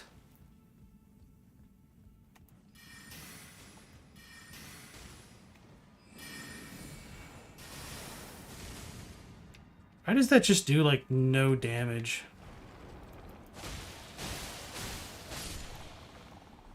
Alright, I was gonna show off a Basilisk, but I mean, they're pretty much the same since Dark Souls 1. They have false eyes. The big goopy eyes are fake. Their real eyes are beneath it.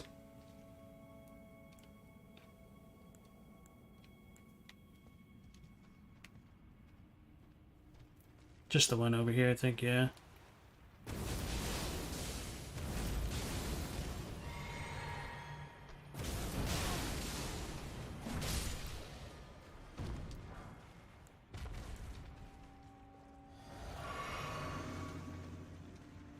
They're stored in the eyeballs.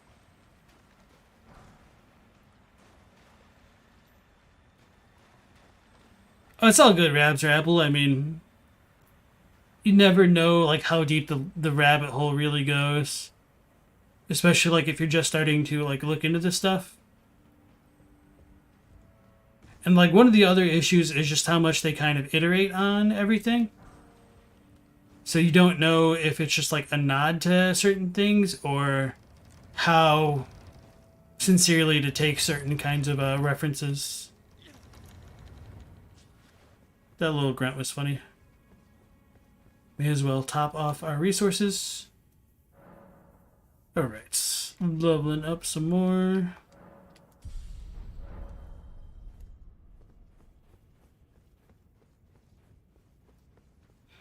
Now we can make some real progress. Yeah, this is the best Imp Elder farm spot. By which I mean it's a pain in the butt to do.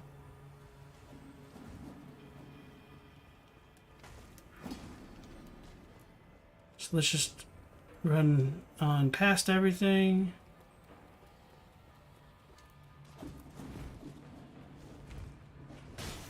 Ow.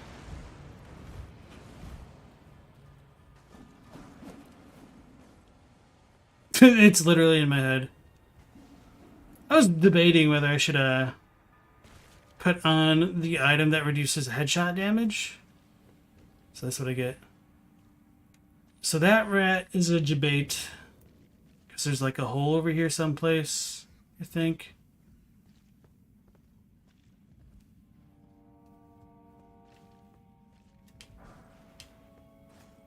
Yeah, this is the spot where it gave me like some of the biggest problems.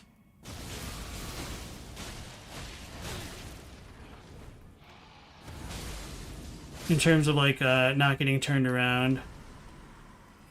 It's a little bit annoying that I don't actually remember where to go here. I'm pretty sure this is the wrong way. I think I did actually want to fall down that one hole, the first one that I just ran by. Yeah, this is the bad one.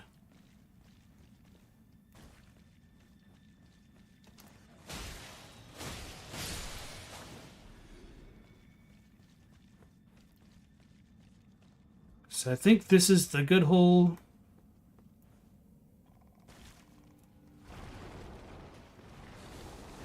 Mind that side, it was not the good spot.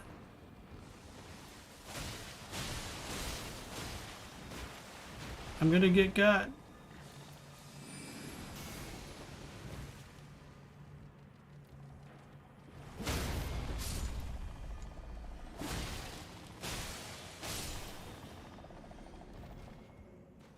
Might literally just be faster to fast travel. Yeah, I'm gonna just fast travel. Underground roadside. Who's supposed to have a giant axe in the head? It's implied that Mohg was a character added later into development? Where are you getting that info from, Vacuous? Like, I don't know if it's wrong, I'm just curious because I don't think I've heard that.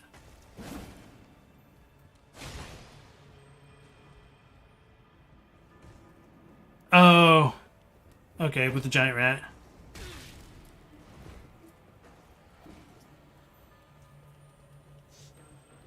Hap turning into happen is kind of funny considering the way we shorten words in text now. Could bring it back, recursive language evolution.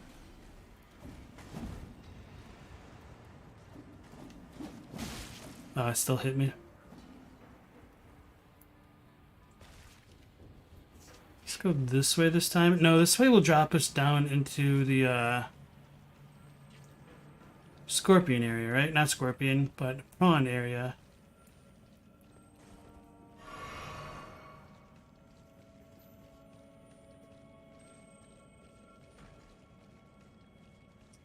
So why do I keep going this way then?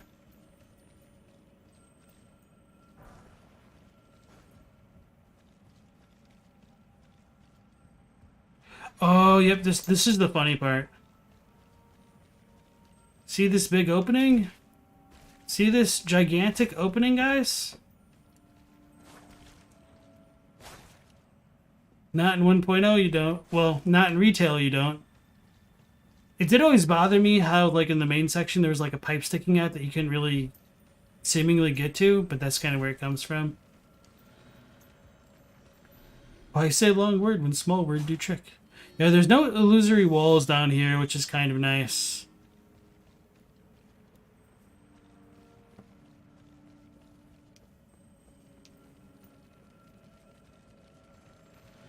It may have been conjugation where one just got phased out. Interesting. Solely the Witch had a video where Mohg in the sewers, which originally called Greater Illusion Demon. There's also Mikola's cut content where he was never kidnapped. Well, that's true, but I don't know about like him being a later edition. His role just may not have been finalized. Also, when we do kill Mohg in the sewers, he does turn to gold, so he could be... I did it again. I was thinking about the chat stuff. Shouldn't blame you guys, though.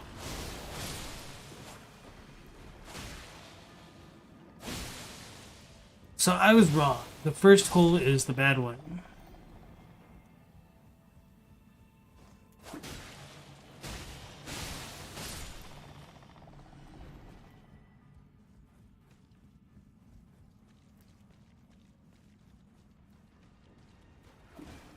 Man, all the imps followed me. And of course it does its projectile attack for once.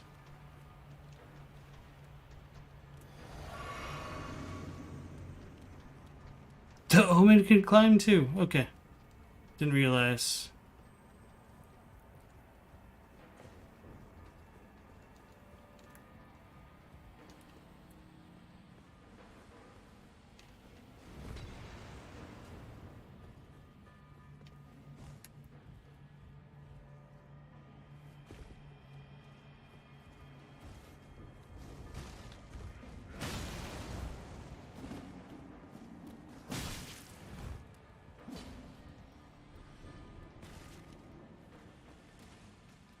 Alright, let's pay attention to where we go again this time.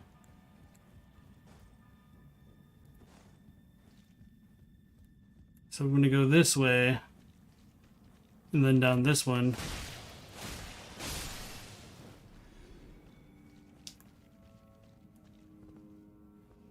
Here goes nothing.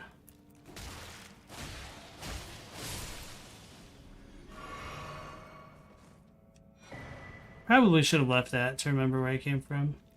Now we got the pseudo shortcut unlocked. Nothing there. Okay.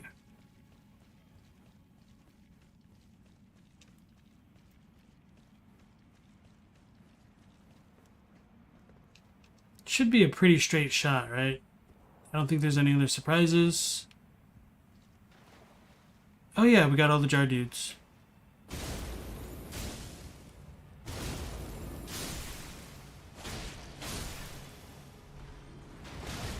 I angered him.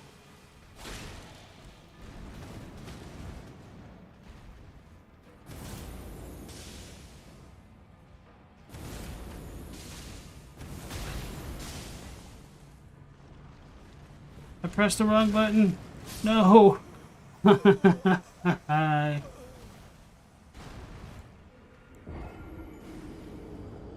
Alexander would like to talk to me. That's my own hubris. I could have just left those things alone and been completely fine. You know, once you dig into the lore that it's obvious Morgott's the one doing the illusions, but you think it should be more obvious for more casual players. I mean, that's just kind of how From operates at times.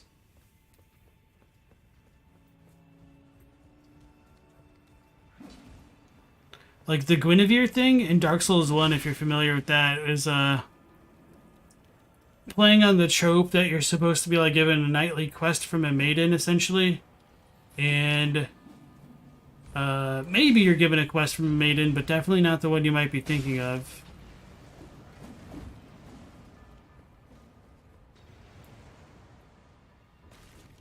Alright. So now it doesn't matter which one I go down into, except I would be ganked by basilisks. So we're not going to go in the first one.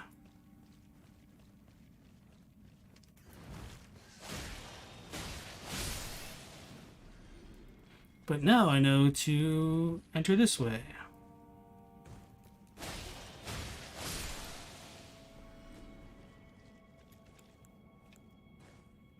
She's real to you, Gwendolyn Best Maiden.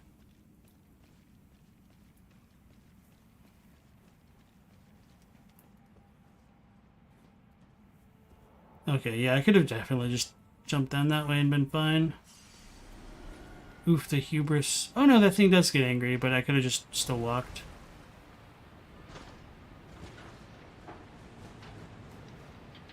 This elevator is ridiculously fast. I thought I just died. Oh my god. That scared the crap out of me.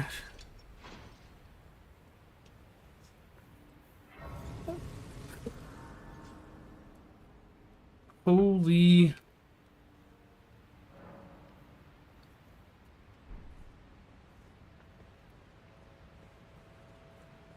So coming down here, this is kind of like the normal catacomb type architecture. Obviously, but it's got like the kind of stuff that you'd go to in like that lead up into a boss room. So I don't know like what these skull statues things are. I've wondered if they're kind of like related to Roses or if they predate the Erd Tree belief, but who really knows?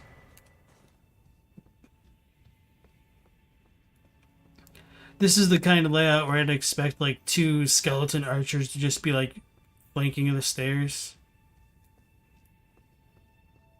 Right, so this is one of my other favorite rooms, maybe my second favorite room in the game. Just in terms of the little skeletons in the Erd Tree sap and stuff. And it's like a little random church. I'm going to turn off the HUD for a little bit. Just to kind of show off Mohg's intro here. Because once the fog wall comes up, you don't really get to see it again.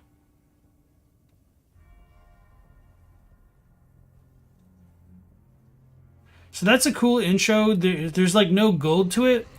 So I agree that they definitely could have made it a bit more obvious that this dude could have been an illusion by Morgott. And Mohg is actually one of my favorite boss encounters just because of how fair I think he is for the most part. He's got like 2 or 3 moves which are really rough, but his hitboxes are pretty crazy. Like he has deceptively long range, a good ability to catch panic rolls,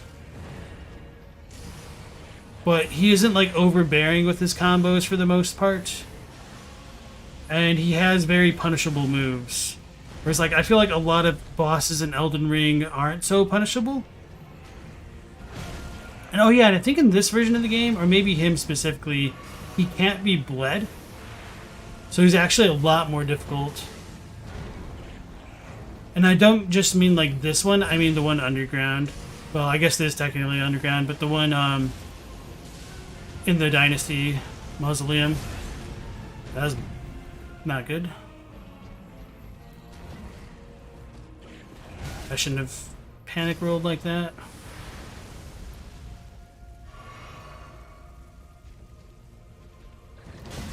I'm out of juice.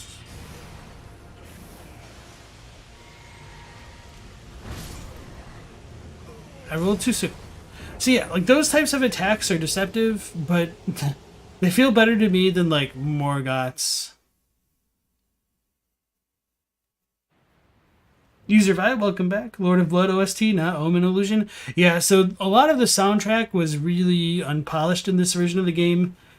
Even after the initial release, it took them a couple months to add in like the night themes to all of the overworld areas. So In case if you missed like any of the other boss fights, like pretty much all of the demigods had Millennius theme going on. Hey Spectre, nice to see you. In retail, he is weak to bleed. Yeah, okay. So let's pull this out. Yeah, I think it was a bug that they must have fixed.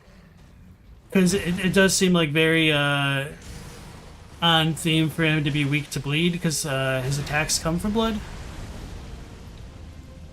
Oops. I'm gonna get swiped for that. Let's get a good shot on him. That was not a good shot.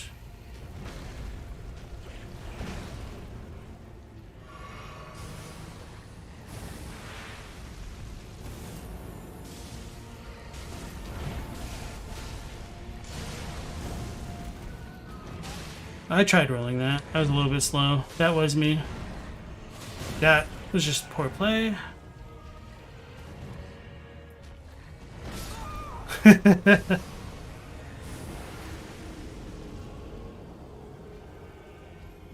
Like, even though I died, I'm not salty about that one, just because that was just not the spacing I needed. Like, that was definitely on me.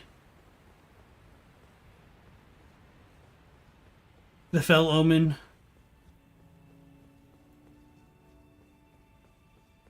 He also gets buffed after you bleed him or you. Oh, that's true. Which is a pretty cool mechanic for like a boss.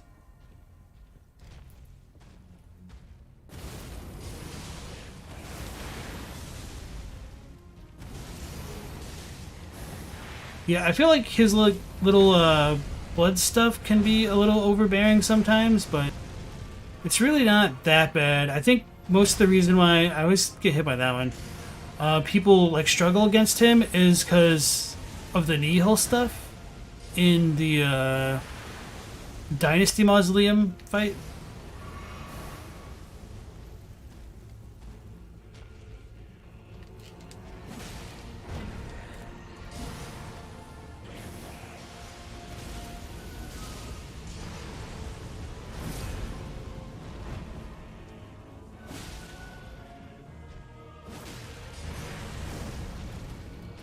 I should go pick up my runes.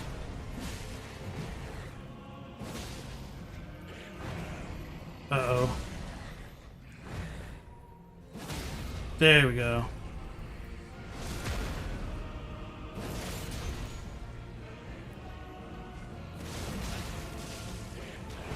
Oh, that was terrible rolling on my part.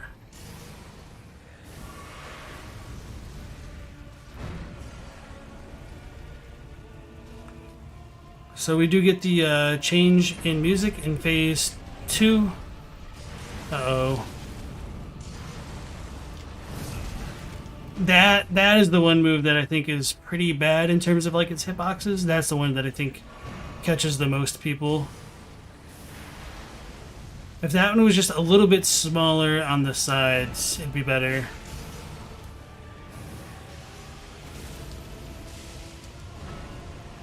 Need to get extra far away.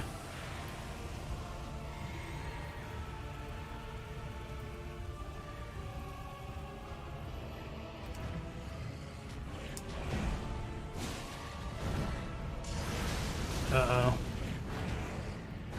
I forget in like phase 2 he does combo a little bit more, which is unfortunate. So I'll need to play extra specially passive, which is always fun.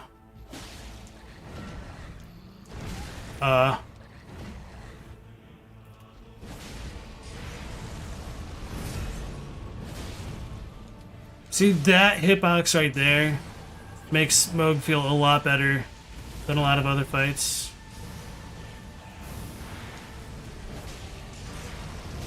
I was trying to roll backwards, but I got like sprint locked. Ooh, that felt great.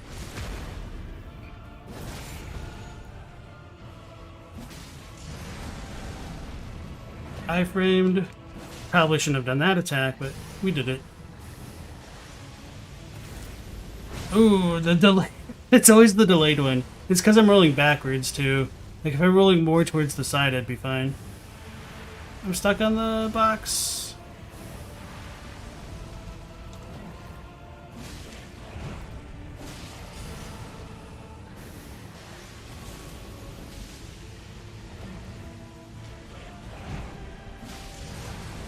I rolled too soon. I need to iframe that one. Okay. Don't panic roll. Just take your time against Mohg. That was bad. Got a little bit greedy. I'm just not gonna risk it. Well.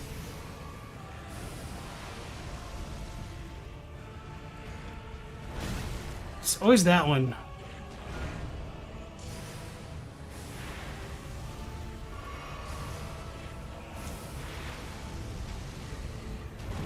Ooh, I dodged it once. I should have iframed that one.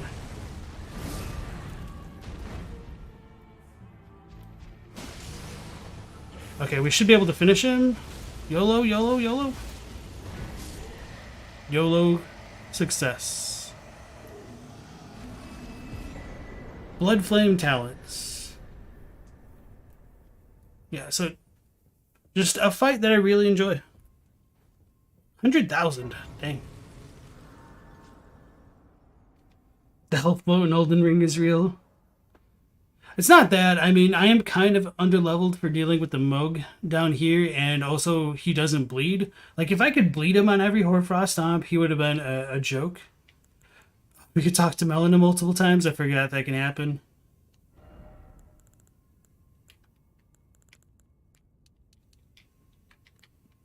Get to our coveted 40 vigor.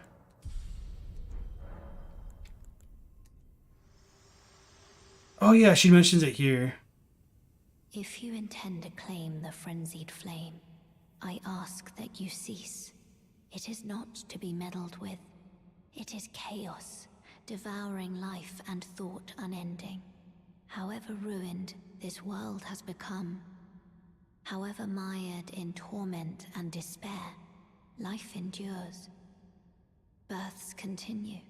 There is beauty in that. Is there not? If you would become Lord, do not deny this notion. Please, leave the Frenzied Flame alone. The Frenzied Flame is not to be meddled with. It is chaos, devouring life and thought unending. So please, leave the Frenzied Flame alone. I don't remember if she says anything here in retail, but one big difference, and hopefully it works this time as well, from this one and retail is, hey, this thing opens up automatically as you come to approach this chest.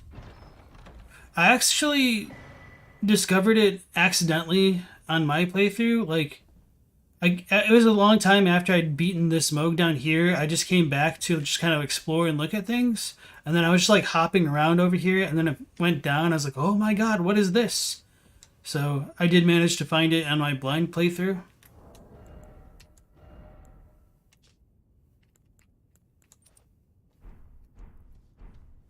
Oh yeah, and we got Blood Flame Talon.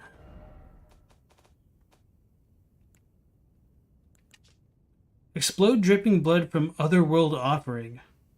Huh. That's interesting.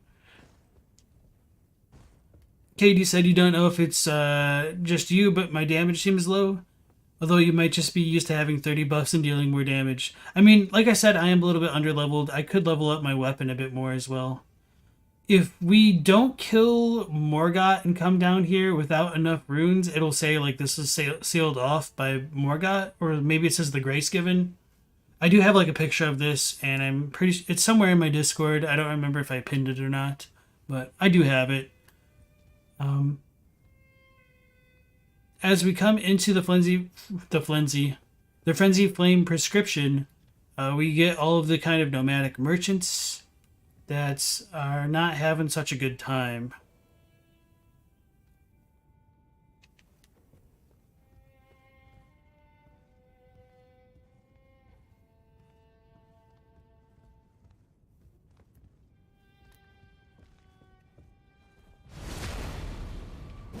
I should keep that dude alive. Okay.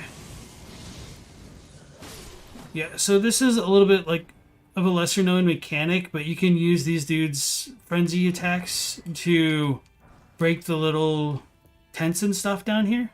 So that's how you can get some otherwise inaccessible items. Do I think the Frenzied Flames devours the world beyond the lands between? I'm not sure, because, like, Melina still exists, arguably, at the end of the game, and the world sort of also still exists, rather than, like, the universe being completely evaporated. So I think that that might be its, like, ultimate goal, but whether it actually can accomplish it is questionable. I should have just healed.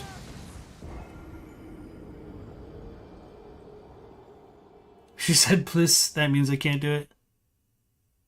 Have fun in the best parkour area. This place isn't, like, super bad to me. Like, I've come down here often enough that now that I've said this, I've just, you know, jinxed the stream. The platforming begin. Yeah, the platforming comes after getting got by these guys, apparently.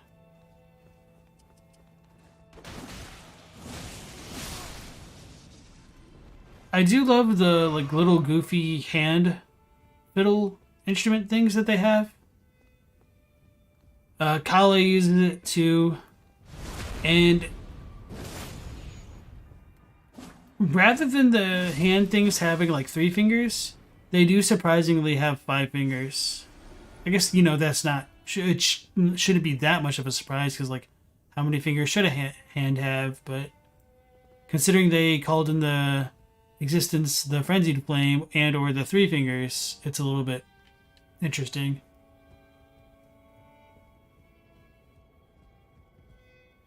Alright, so for you who may struggle with parkour, my tip for any of, like, the FromSoft games is to always, like, align your character's head with the next platform, and then you can walk onto it if you walk forward and not just, like, randomly tilt your stick in a different direction.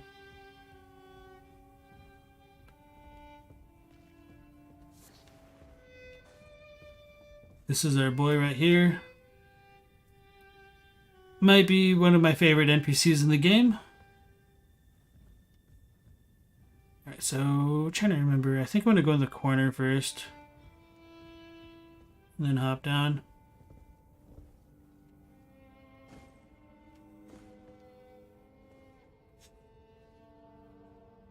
So for this one, you just need, like, short jumps.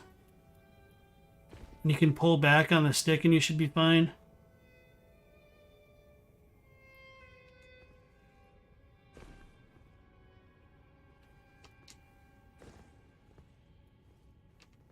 I jumped too far. Shit.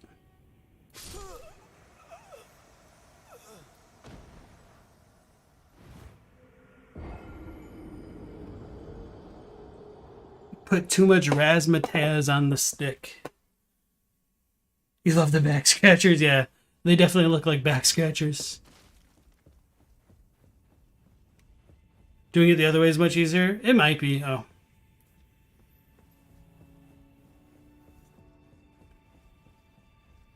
The flame might have the plan to destroy the world, but it might take time and effort. Yeah.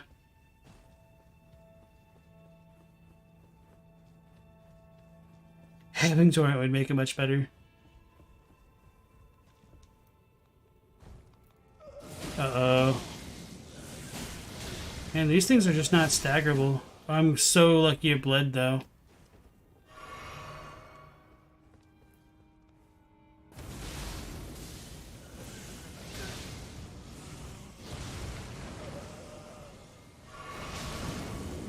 Uh-oh, I'm gonna die. Okay, so we did pick up all these items, I guess. So I guess it's further below.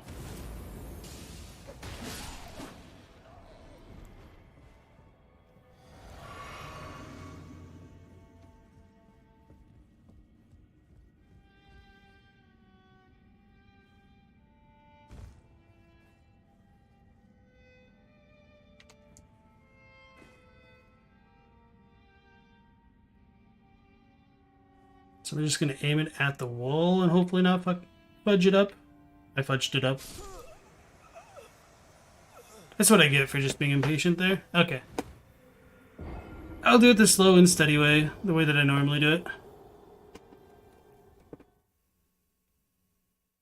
Combination weapon, bow, instrument, walking stick, back scratcher. You still maintain that Frenzy should scramble your inputs for a bit? That'd be rough. I'd definitely be good for a PvP though. The status effect is yellow, just like sleep. I broke my ankles, yeah.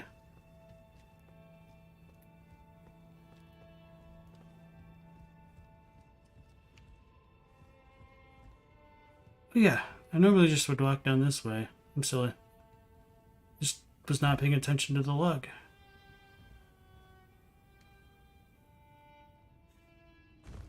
Not gonna worry about those ones.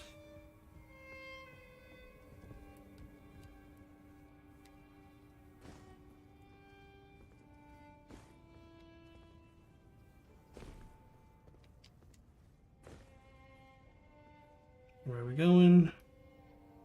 Down there? No, that way. Oh, I goofed. I did jinx it, guys. The thing that I said I did often enough that it wasn't that bad. The funny thing is, like, I did the parkour getting footage pretty recently, and I just, like, aced it the first try.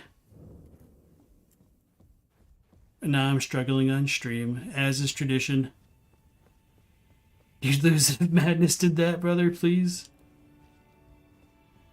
A weapon or armor with slow fall.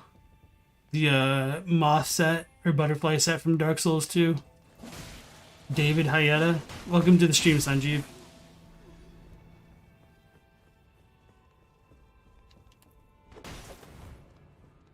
This is gonna be dangerous.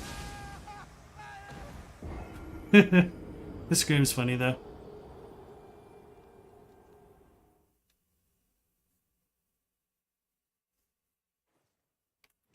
Oh, and I didn't even just like walk down the logs again. I am just spacing.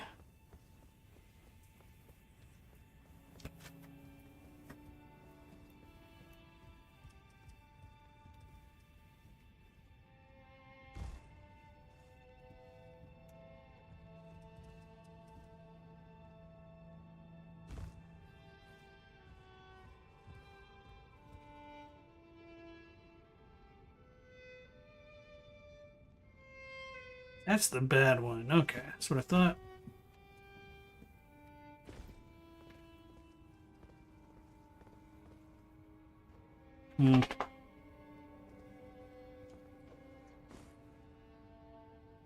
Think I could roll that?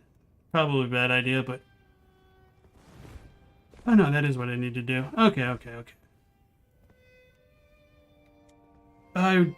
Too soon.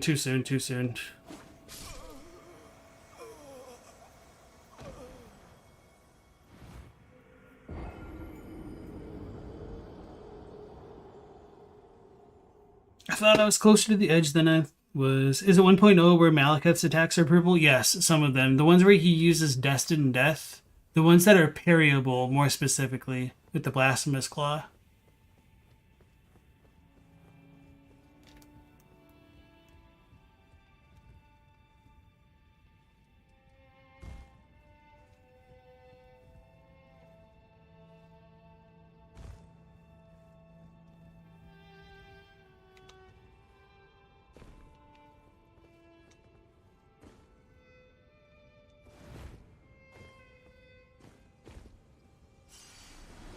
Let's actually do this properly. There we go.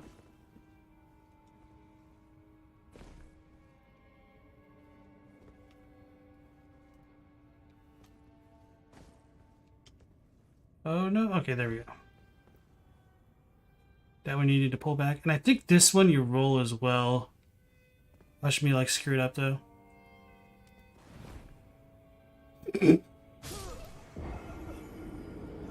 Dog got startled. Nah, she just does that sometimes.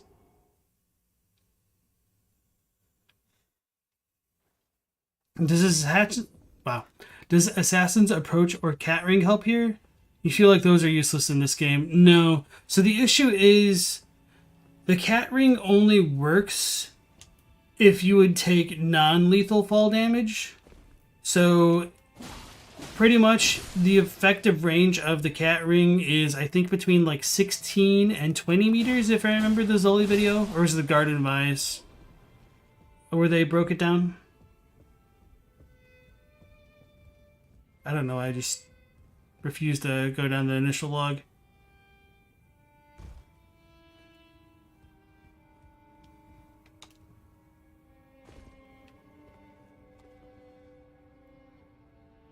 Wow. Why am I so bad at the game right now? Trick question. I'm always bad at the game. I'm just showing it off now. No, I'm not going to blame it on the time of night. I just need to get good. Although this is the most trouble I've had with it, I think, since the first time I came down here.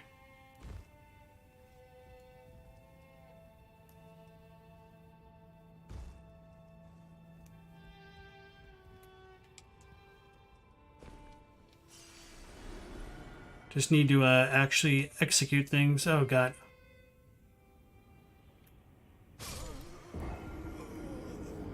Need to execute them properly.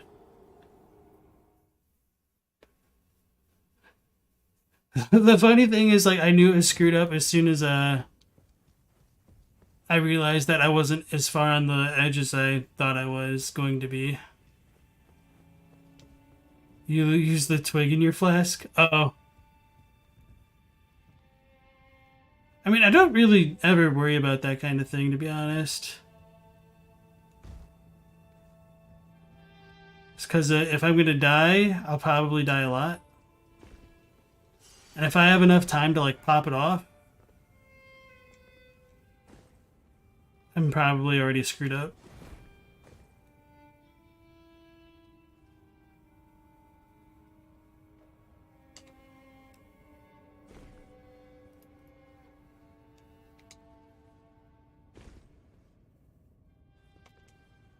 Okay, there's like an extra step I can do to get that way. So maybe I do need to jump, but this one's like a pain because I think you can hit that thing and screw up.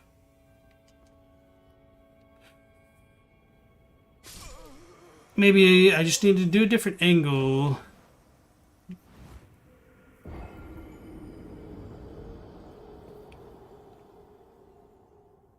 You accept you'll die, so you prepare. It's an amazing narrative choice from the Miyazaki to put the three fingers here. So much environmental storytelling and jumping puzzle would make you mad in real life. Stella's always bad at games. My condolences. I'm probably always bad at games, but it's like when you stream, it just makes you aware because you have like the extra sets of eyes on you.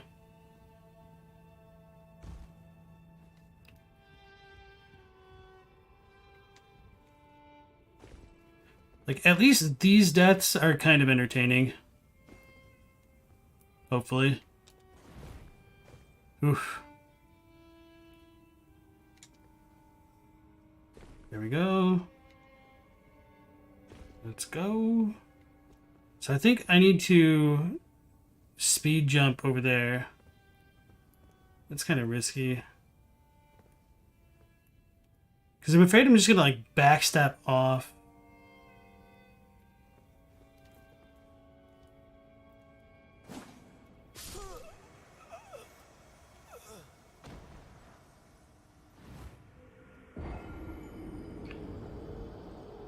Alright, I'm going to use my eyes a bit more and reassess my approach.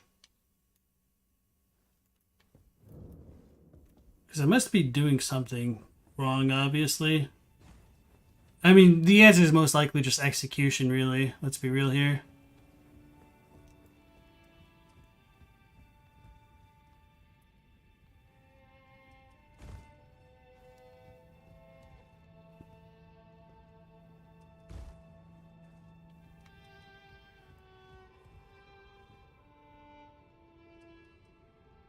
Could probably just survive that jump, but that wouldn't put me in a best angle for approach.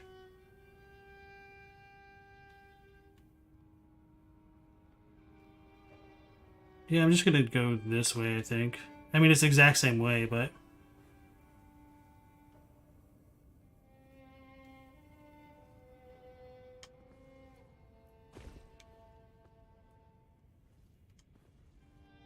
because I don't really see another path that actually looks like it could work.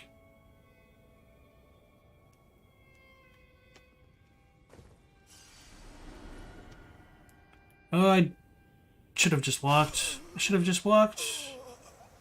I got impatient. Jumping from the east side is easier, just like 3 jumps. I can't talk.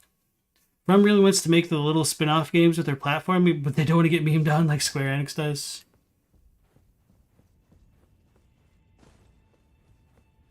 I mean, I do think the platforming in Sekiro is pretty good. They could probably make a pretty decent platformer. Because their level design has always been really interesting. Like, unironically, probably like the strongest point of their games at times. So you said east. So that way? I thought you couldn't, like, make a jump from over there, though. You might be right, though. I think maybe I did come down this way. You know, I think this is too far to, like, get anywhere. Oh, that one over there.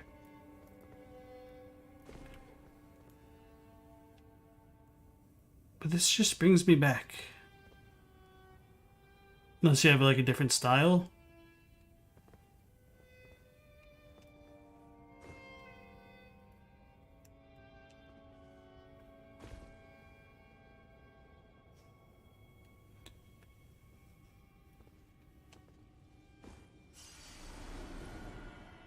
Did I need to go that way?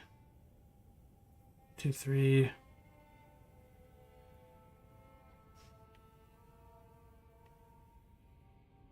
No, I don't think that's it.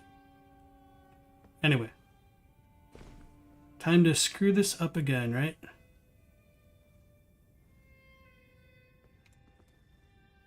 There we go. Just needed to get good. Simple as... I think this one I'm just going to walk. Hey guys, we finally did it. Inescapable Frenzy. Now let's die to one of the mobs here while we try to get the last little nomad hood thing. Let's try to that.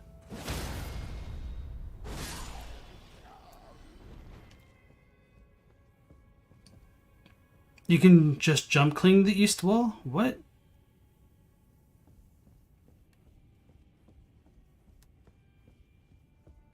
I still like claiming the Divine Tower of Caelid for like the parkour stuff.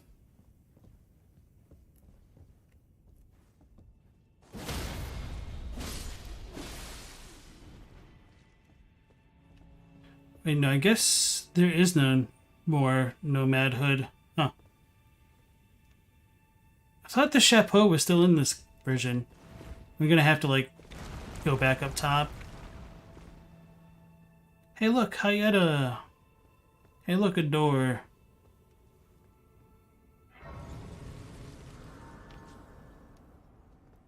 All right.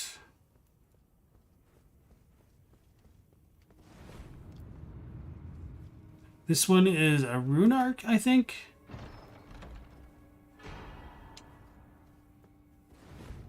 So yeah, while I did find the Frenzied Flame prescription, I did not find this area to deeper depths. I don't want to show it off too much. I'm just going to go back up top real quick to make sure I get the chapeau. What? Oh, because it's underground.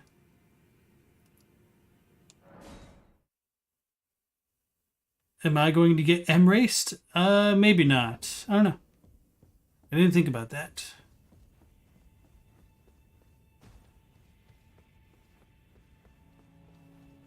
I wasn't really planning on it. I might just like leave Hayeta's dialogue alone for now.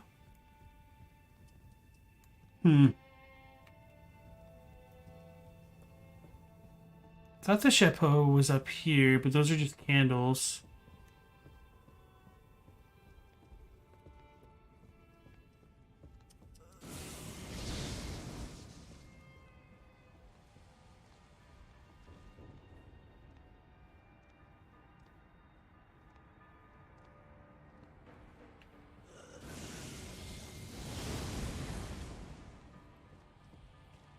Yeah, it's definitely not up here.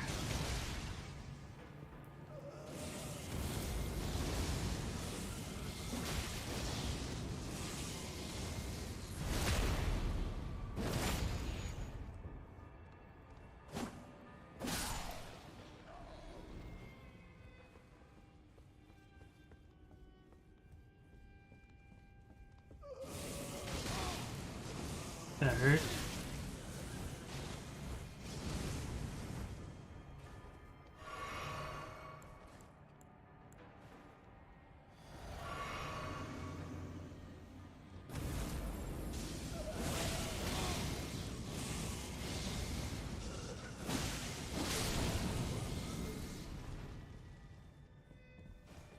It is kind of cool how Madness also reduces FP, though.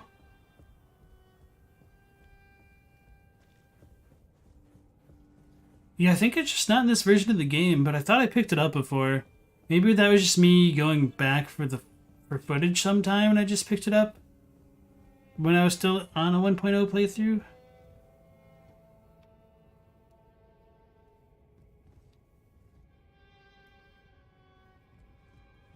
Or no, maybe these go different places. I feel like it should be the same, though.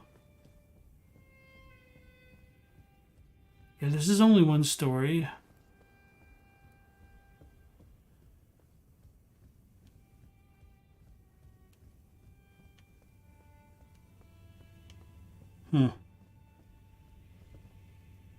Yeah, I guess it's just not here.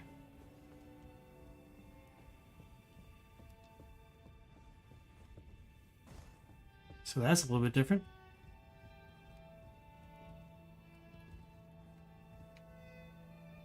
Unless it's by the guy? No. Okay.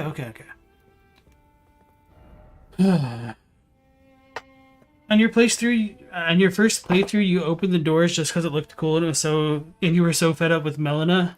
So I didn't finish the Hayata quest because Vike was blocked off because I killed too many bosses in Liurnia. So I couldn't do it because they hadn't patched it in at that point. So I didn't know how to actually unlock the 3-finger cutscene and whatnot. Proscription.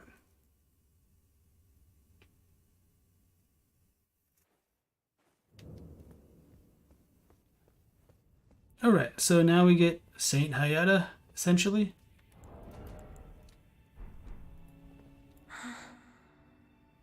So you're here as well, are you? I realized as we've talked, I'll be a maiden, and you, surely a lord. Go to the door ahead.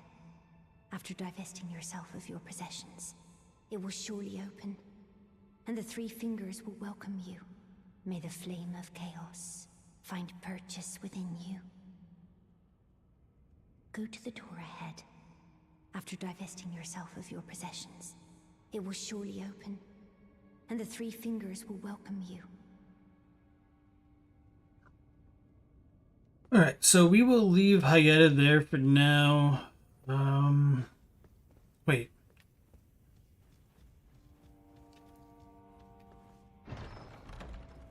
Okay, that's what I thought. But I was like, wait, is this an infinite farm for those? Okay, that makes sense. I will leave... Do I want to do Deep Root Depths now? I mean, I always want to do Deep Root Depths because it's super cool. But it might be worth going towards, like, the Volcano Manor stuff now.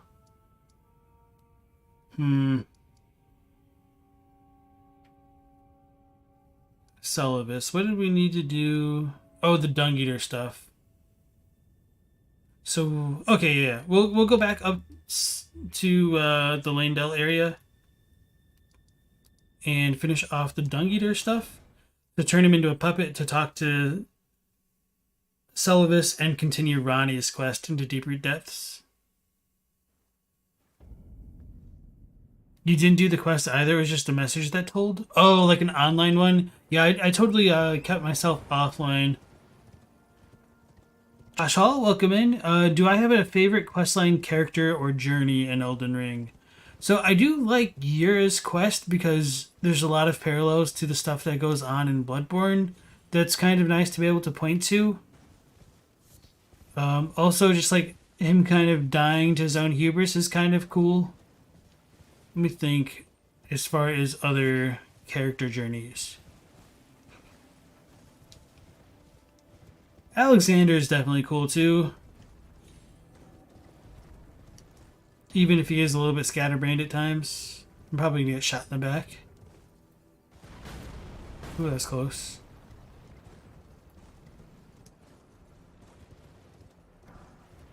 Shield grease.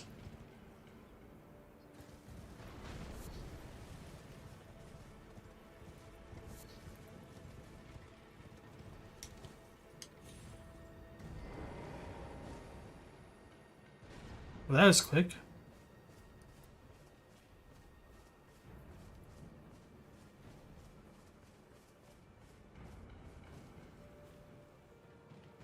Invaded by Dung Eater somewhere. There he is. I will kill you and defile your corpse. Then the procs will truly be your own.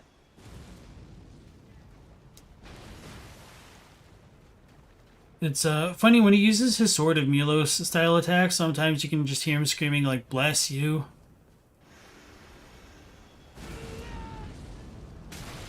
Oh, it just said "bless" this time. That's funny. All right, let's get got so we can say something.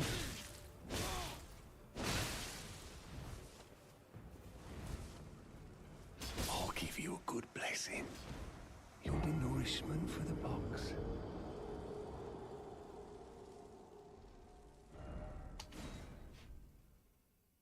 Kenneth Hyde is a bro. Store Night, Sunlighted here, and welcome into the stream. You like the idea of unpatched playthroughs to see what things were like on day one? You imagine it would be more complicated for Souls games, but with remastered, Scholar of the First Sin, and Fire Fade editions. So this one's even more different. And defile your corpse. Then the procs will truly be your own. Because, like, you can't even really call this day one, because they had a day one patch where, like, a lot of things are super different. And it's unfortunate we can't show that off. Is he not getting bled? Is it because he's, like, a spirit?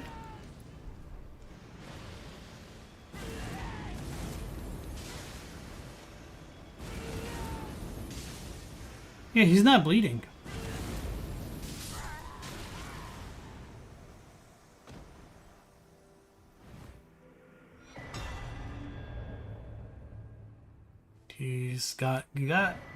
We get the Sword of Milos, which is a little bit different if I'm remembering correctly.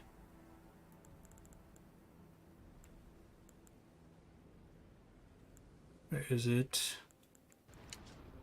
Sinister greatsword fashioned from a giant's backbone. The spines along each side of the blade have been tapered to a fine point and mete out wounds like a lopsided saw blade. After being entrusted with it, the Dung Eater came to favor the weapon for its ability to inflict the most glorious pain he ever experienced. The skill is Cursed Roar.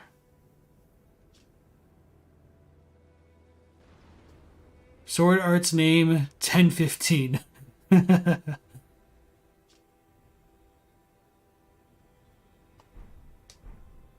It's fun to aggro the crab and let Dungy be killed by Deathblight. This is the shipped version. Yeah, I guess you could call it that. Oh yeah, we haven't even shown off any of the Deathblighted crabs now that you mention it.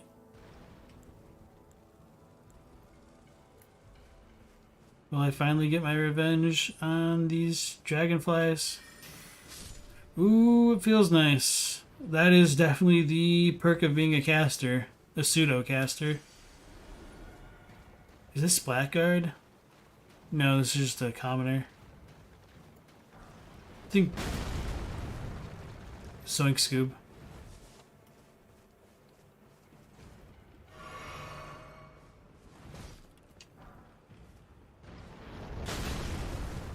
I wonder if... Is the Blackguard stuff later? Do we need to, like, set Dung Eater free for that? I'm gonna go check him out in Liurnia. I'm in combat with a stupid golem.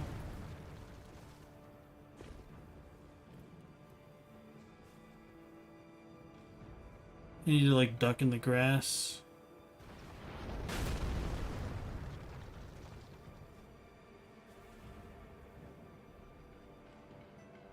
This doesn't seem promising.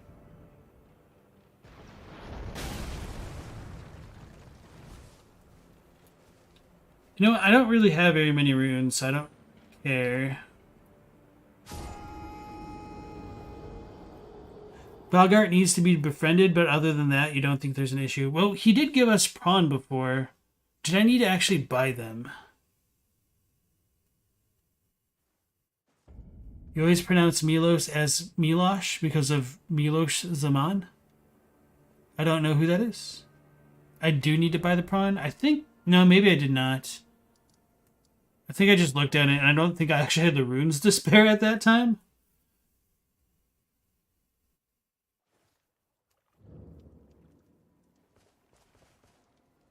All right, mate. Well, maybe I would have some runes to spare if I didn't jump off the world.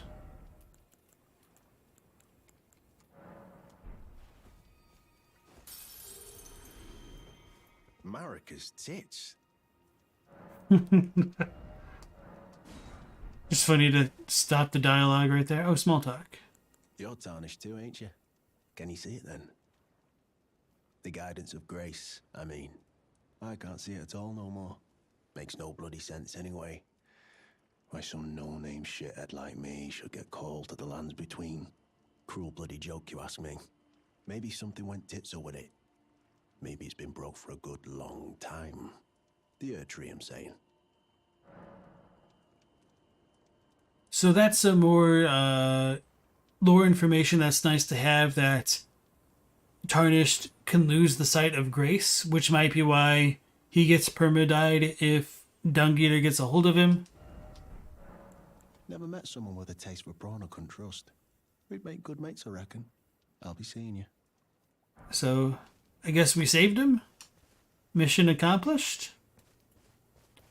Alright, so Dung Eater got, so we should... I don't remember if his incorporeal form is gone. I'm pretty sure it is. I just want to double check. Oops. Oh yeah, we also didn't look at any of Morgott's items. He's a former president of the Czech Republic. You think he was quite a meme some time ago? Okay.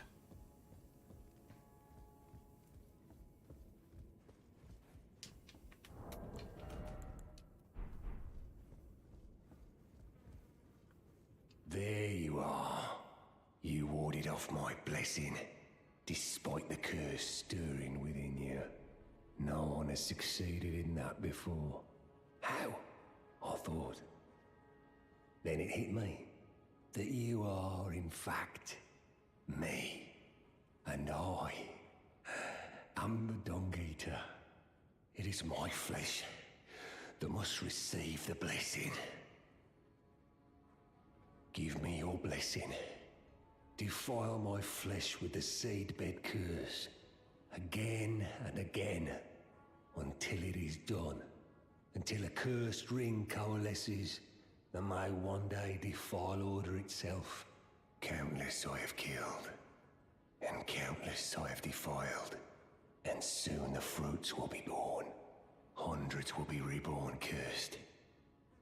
And they'll bear thousands of cursed children, who bear tens of thousands more. A few of those will be born just like me. And they'll kill and defile and bless in my stead. The rotten fools. My fate was the grandest, most brilliant of them all. So, kind of a lot to unpack there. I should have looked at his dialogue about, like, I am thou, thou art I. Wait, wrong game. Yeah, I should have looked at that in Japanese, because it might just be easier to talk about it. But what my takeaway from that in English is that he's kind of trying to discard his self to kind of live out his ideal of creating the Dung Eater Order, I guess. I can't remember what it's called. The Omen Order, the Order of the Fell Order? No. None of those were it. Order of Despair, Defilement, something along those lines. So it is strange that he says like you are like I am you or you are me, something like that. But in an abstract way, it does kind of make sense because he is kind of like shedding his own identity to be something greater in his mind. Blessing of Despair. Thank you, Katie. Where's the caveman meme from Scooby-Doo, but with Dung Eater? My corporeal flesh lies in a sewer jail beneath the capital. Give it your blessing. Defile my flesh with the seedbed curse, until a curse ring coalesces that may one day defile order itself.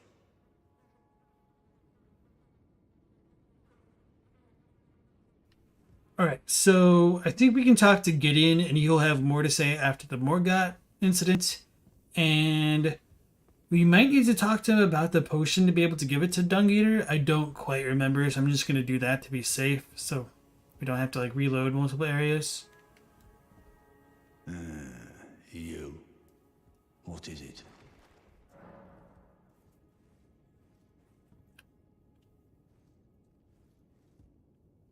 Everybody's favorite. Find the albinoric woman.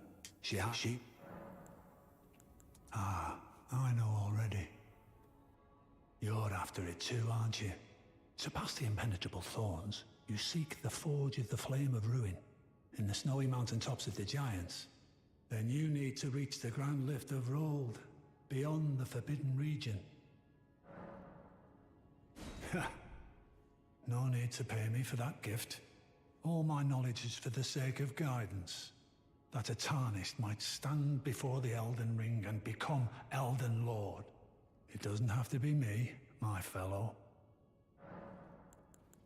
If you're heading to the Forge of the Flame of Ruin, in the snowy mountaintops of the Giants, you'll need to find the Grand Lift of Rold, beyond the Forbidden Region. I marked your map with its location, but go if you would. Take no heed of cardinal sin. The Two Fingers lost their purpose a long, long time ago. If you're heading to the Two Fingers. Alright, so we don't need to talk to him about the potion, apparently. That's good to know. I don't know if his dialogue here changes at all with Morgott gone, but it was definitely different earlier, so let's just double check. There are 4 more demigods. Okay. Nicola, his twin, Luna Princess, and the one Rani has said to show here at the Hall. If you should learn, I'll trade you. We both desire as such. Right, yeah, so it's kind of weird that he just never mentions Radahn here. So, Nefeli's Despair? Ah, you've already heard. Indeed. It seemed the whelp harbored suspicions, so I had no further use for her. Honestly, what's a man to do? A determined plebeian is more wicked than an Omen horn, quite frankly. I suspect that's just what the Queen wants. A dose of ambition to incite the Tarnished. His line there about the plebeian and the Omen horn, I remember looking at that in Japanese and it just being like a really strange saying in Japanese as well, and English was pretty close to it. So, yeah, just kind of weird writing. Is that potion what I think it is? Bloody Seluvis. I suppose he's up to something again. Oh, I won't interfere. You go ahead and do what you must. The Round Table has no code to speak of. But I ask you this. Are you really going to do the bidding of that twisted dolly botherer? Or would you rather hand that potion to me and see if we can't get one over on the bastard? How ironic that the player base dunks on Seluvis for being a twisted dolly botherer, but most of the player base goes with the Ronnie ending and end up becoming Twisted Dolly Botherers themselves. Obviously a little bit different since Ronnie keeps her like will intact, which is a little bit ironic in the grand scheme of things. Well, I won't force you, but I think your plan would be a dreadful waste. She's not herself right now, and though I have no need of her, she still has potential. Certainly more value than she'd have as a bloody puppet.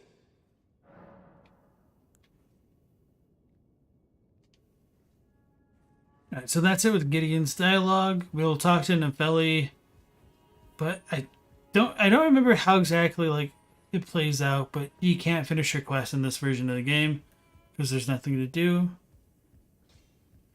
And with Josh, your question is, do I think Godfrey and Marika mutually decided to imprison Morgott and Mohg? Because it seems like he's remorseful to some degree when he finds Morgott's body before the boss fight. I don't really know, and that's been a thing that's bothered me for a while. Like, it does have the ancient Erdtree symbol on the shackle, so it would seem that it would have happened before the time of the Golden Order, but to be fair, the Golden Order could have just been using those, the ancient powers to keep them at bay. So yeah, I don't know, because like Morgott does eventually get free after the Shattering. So maybe they just tried to hide their shame during the age of the Golden Order, and then once the Shattering happened, they just kind of gave up with that initial plan. You don't know if there's any indication that Godfrey knew of all of his son had done for the Golden Order up to that point? Yeah. No, I'm going to save it for Dung Eater, don't worry. Don't worry. Any thoughts on why Albus calls Gideon a cursemonger? So I've wondered if it has to do more with the Omen killer specifically being the cursemonger, but I'm not sure.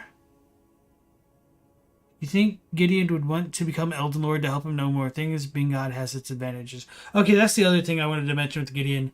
So yeah, at this point, it doesn't seem like he's against other Tarnished becoming Elden Lord, and it seems like he has a change of heart after he's able to quote-unquote glimpse Marika's will. Alright, so Nefeli. Ah, you. Please, leave me be. It's pathetic, I know, but I need to think. So you know already, do you? Right.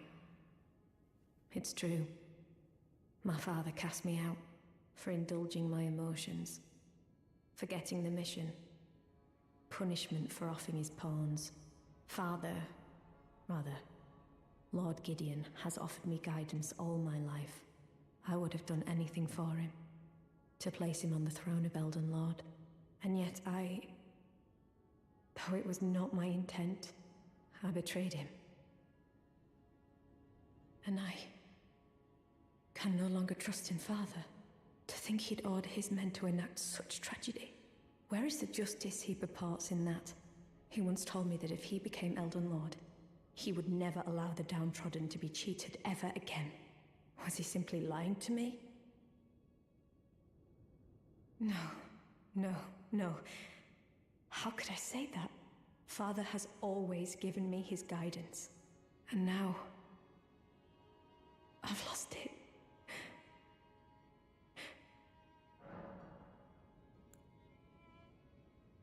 Is that ash? I can smell the ancient storm in it. My thanks. I'll gladly take it. I'm not like Roderica. I don't feel the presence of spirits, let alone see them. Still, this ash, it reminds me of my first hawk. Thank you. In this ash, I can smell the ancient storm. It reminds me of my first hawk. Alright, so Nefeli being able to smell the storm in the ash of the Stormhawk King does make people think that the Stormhawk King could have been the Stormlord, but that's partially due to an issue in the translation where it says it ruled over all others in English, whereas the Japanese is very explicit that it ruled over Stormhawks specifically. So that's kind of a big difference. I don't think Nepheli should teleport to Castle Stormvale, but I'm a little bit curious as to how that all works right now. So I'm gonna check her here. She should still be here. I'm pretty sure that's how it would work in retail. So we're gonna teleport over to Stormvale and probably rest a couple times, because that's how you advance the quest there. In this ash, it reminds me of my... So yeah, let's just do that super quick, and then go see Dung Eater.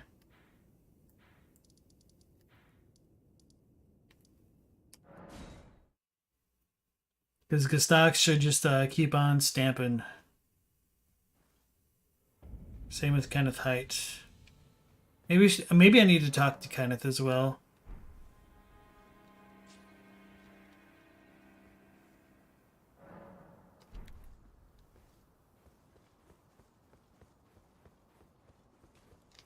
Let me exhaust all the dialogue. Because I don't remember if Kenneth Height said that he was going to search for the Lord now. Okay.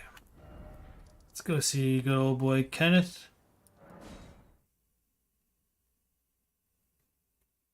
You kind of understand, Gestak?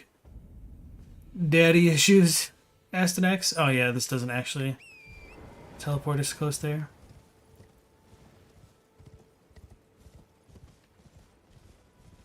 The moon seems farther that way. That is like closer to the Erd Tree.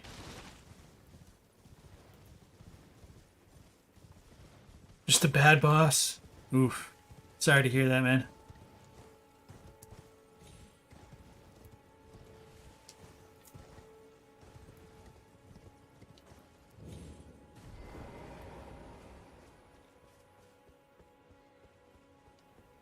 So yeah, no more random like demi-humans and stuff, which is kind of nice.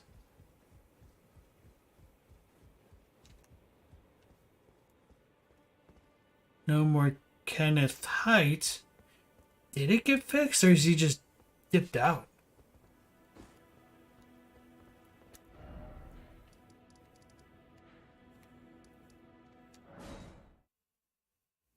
Yo, Mr. Miliband, welcome in. How does Deathroot work?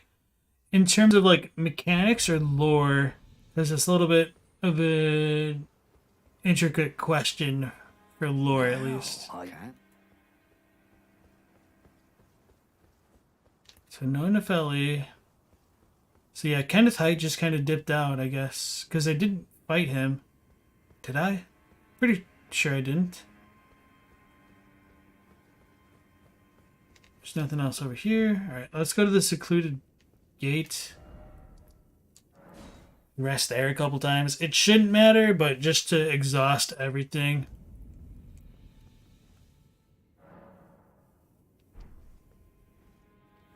Deathroot was formed from Godwin's body. He died in spirit, but not body.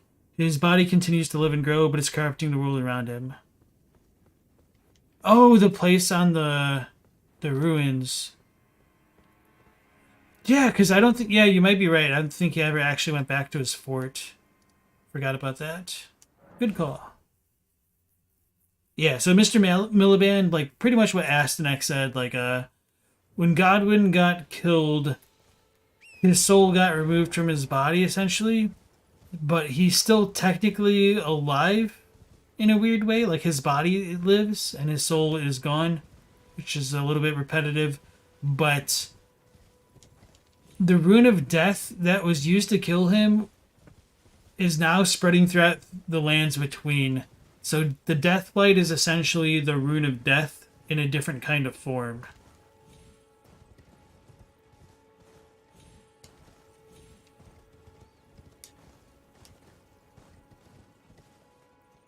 And I really thought that Eagle was kind of for a little bit.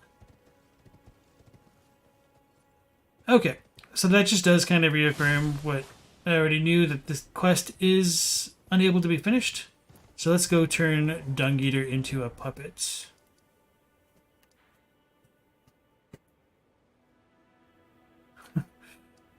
Dog just started wagging in his sleep.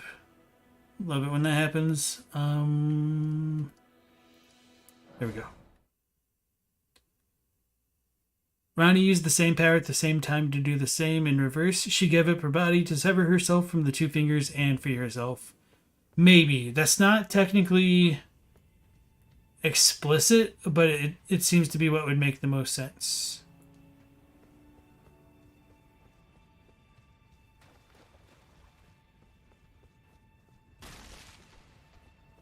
So much for being stealthy. I have my HUD off. I was gonna check how much or how many runes I had.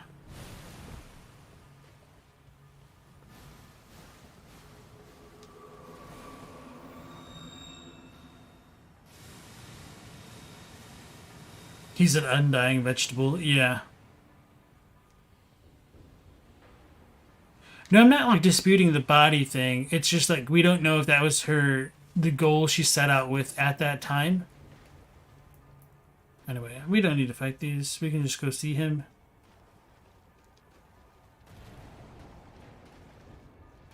That thing shouldn't be able to get us. That sound effect is going to be annoying.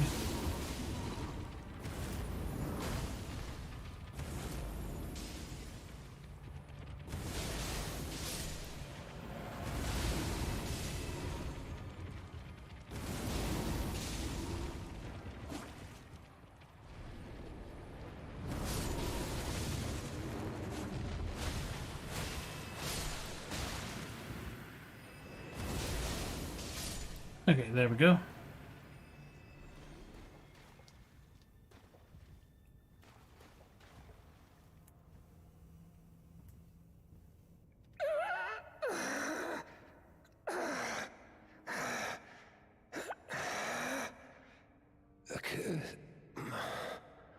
A curse upon them all. They'll be born cursed, all of them, along with their children, and their children's children, for all time to come.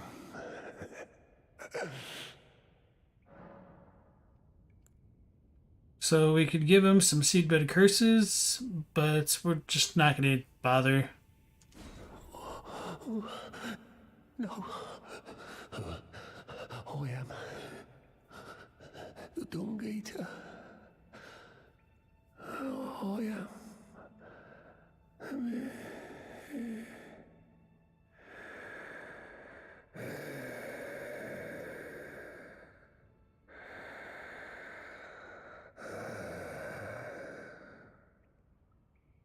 Least mentally ill character in a FromSoft game.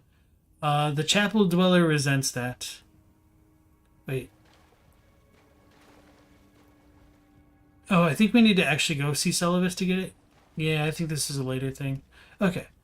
So let's zoom on back over here.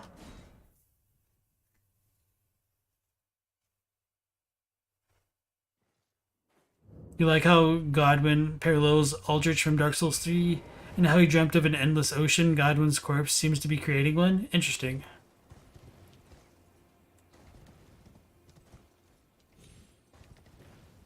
Alright, let's check the storeroom first, because I think Dung Eater's corpse should already be there, or body. I guess it's not technically a corpse. It's weird.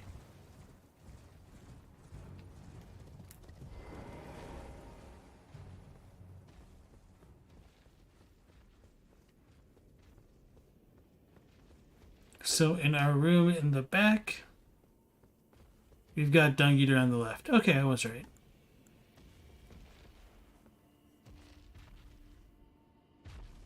It's kind of funny to me, like how the helmet twists for his head.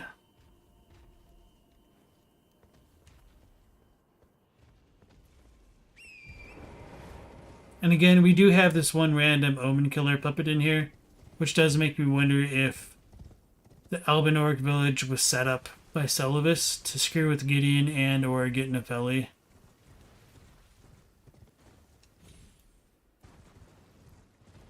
So now that we have done the one puppet section, we should get the dialogue about getting like the golden starlight.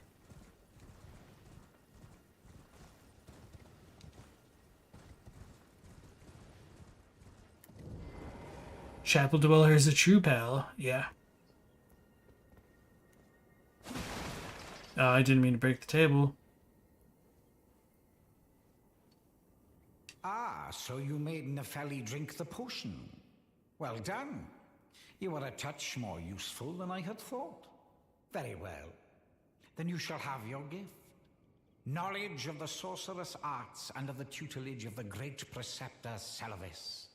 I doubt much of it will lay within the grasp of a mere tarnished, but if you put your mind to it, perhaps you won't embarrass our lady.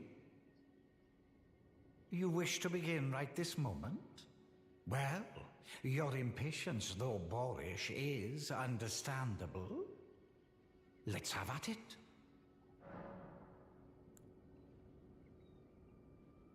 I guess I never realized you could hand over scrolls to him. I guess that makes sense. I just... About Nepheli. Yeah, sure. We gave Nepheli the potion. So, from Seluvis, we can get Glintstone Ice Shard. Fire larger frost bolts formed from Glintstone. Freezing Mist. Releases mist that deals frostbite status effect. Carian Retaliation. Forms space where enemy spells become magic swords. And Carian Phalanx. Forms multiple defensive magic swords around the user. Is that a scroll? I won't bother to ask where you pilfered it, but you are correct to assume I'm one of the few who can decipher it. So I'm perfectly happy to take it off your hands. That said, don't you dare get your hopes up. More often than not, new knowledge is merely an opportunity to reflect upon the mediocrity of one's intellect. I don't think I actually ever listened to that dialogue. That's kind of cool. So, you had Nepheli drink the potion? Truly? Then perhaps something was amiss with it. It's concocted from the finest ingredients, but perhaps I should review the recipe. I may have expected too much of her to begin with. Right, so the finest ingredients that he's talking about seems to be starlight shards because of the description where it says they were used in intoxicating drafts created by the Nox. So if they are created from starlight shards, that would also go in tandem with how he wants us to get the golden starlight to potentially turn Ronnie into a puppet as well. You break into a man's private chambers, rooting about as you please. Your oafishness knows no bounds. Fine and well. You tricked Nepheli and had her drink the potion. I believe that makes you my accomplice. You yearn for a puppet of your own, Well, normally one of your stature would never be allowed. But perhaps I can make a very special exception. Now, choose. So I'm trying to remember. There is a way for him to give you a third puppet. I think if you get Nepheli, if you get Nepheli, he offers you Dolores, potentially her mother. If that's right. Wait, no. Why do I think she's her mother? Anyway, you can get Dolores, but if you give him Dung Eater or don't do Nepheli, you don't get that option. So, Jar White Puppet, a marionette doll made by Seluvis the Puppeteer, summons a nameless Jar Envoy Puppet. Nameless Saint Puppet. So this is Theralina, the lady we saw in the Radon Festival. And we know that was her because she has the same summon name over there. Like your funny words, Magic Man. Yeah. You break into a man's private chamber. Oh yeah, I didn't actually pick one. May as well pick Theralina. So we have a maiden. Begging for another lesson so soon? There remains much to be done. Make it quick. So I think I need to study a couple of his sorceries to get the next dialogue. They're a little bit expensive, so I guess we're going to have to wait a little bit. Star Shower, Glintstone Dart. Those are the ones we just gave to him. Okay.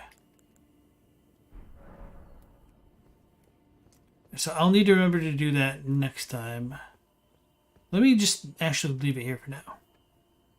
Alright, KD, yeah, we're going to be ending the stream here since we just finished this portion up. I thought I'd be able to continue like the puppet quest, but I think this is a good spot to stop because we could just pick this up from here tomorrow. Because I was just going to try to keep it all together, but I don't really feel like farming or like going through the consumables to figure it out. So everybody, once again, thank you for stopping in, watching, and commenting. I appreciate it. We will be going live again at 10 p.m. Eastern Standard Time, so hopefully we'll see you then. Stay safe and take care. Last Protagonist out.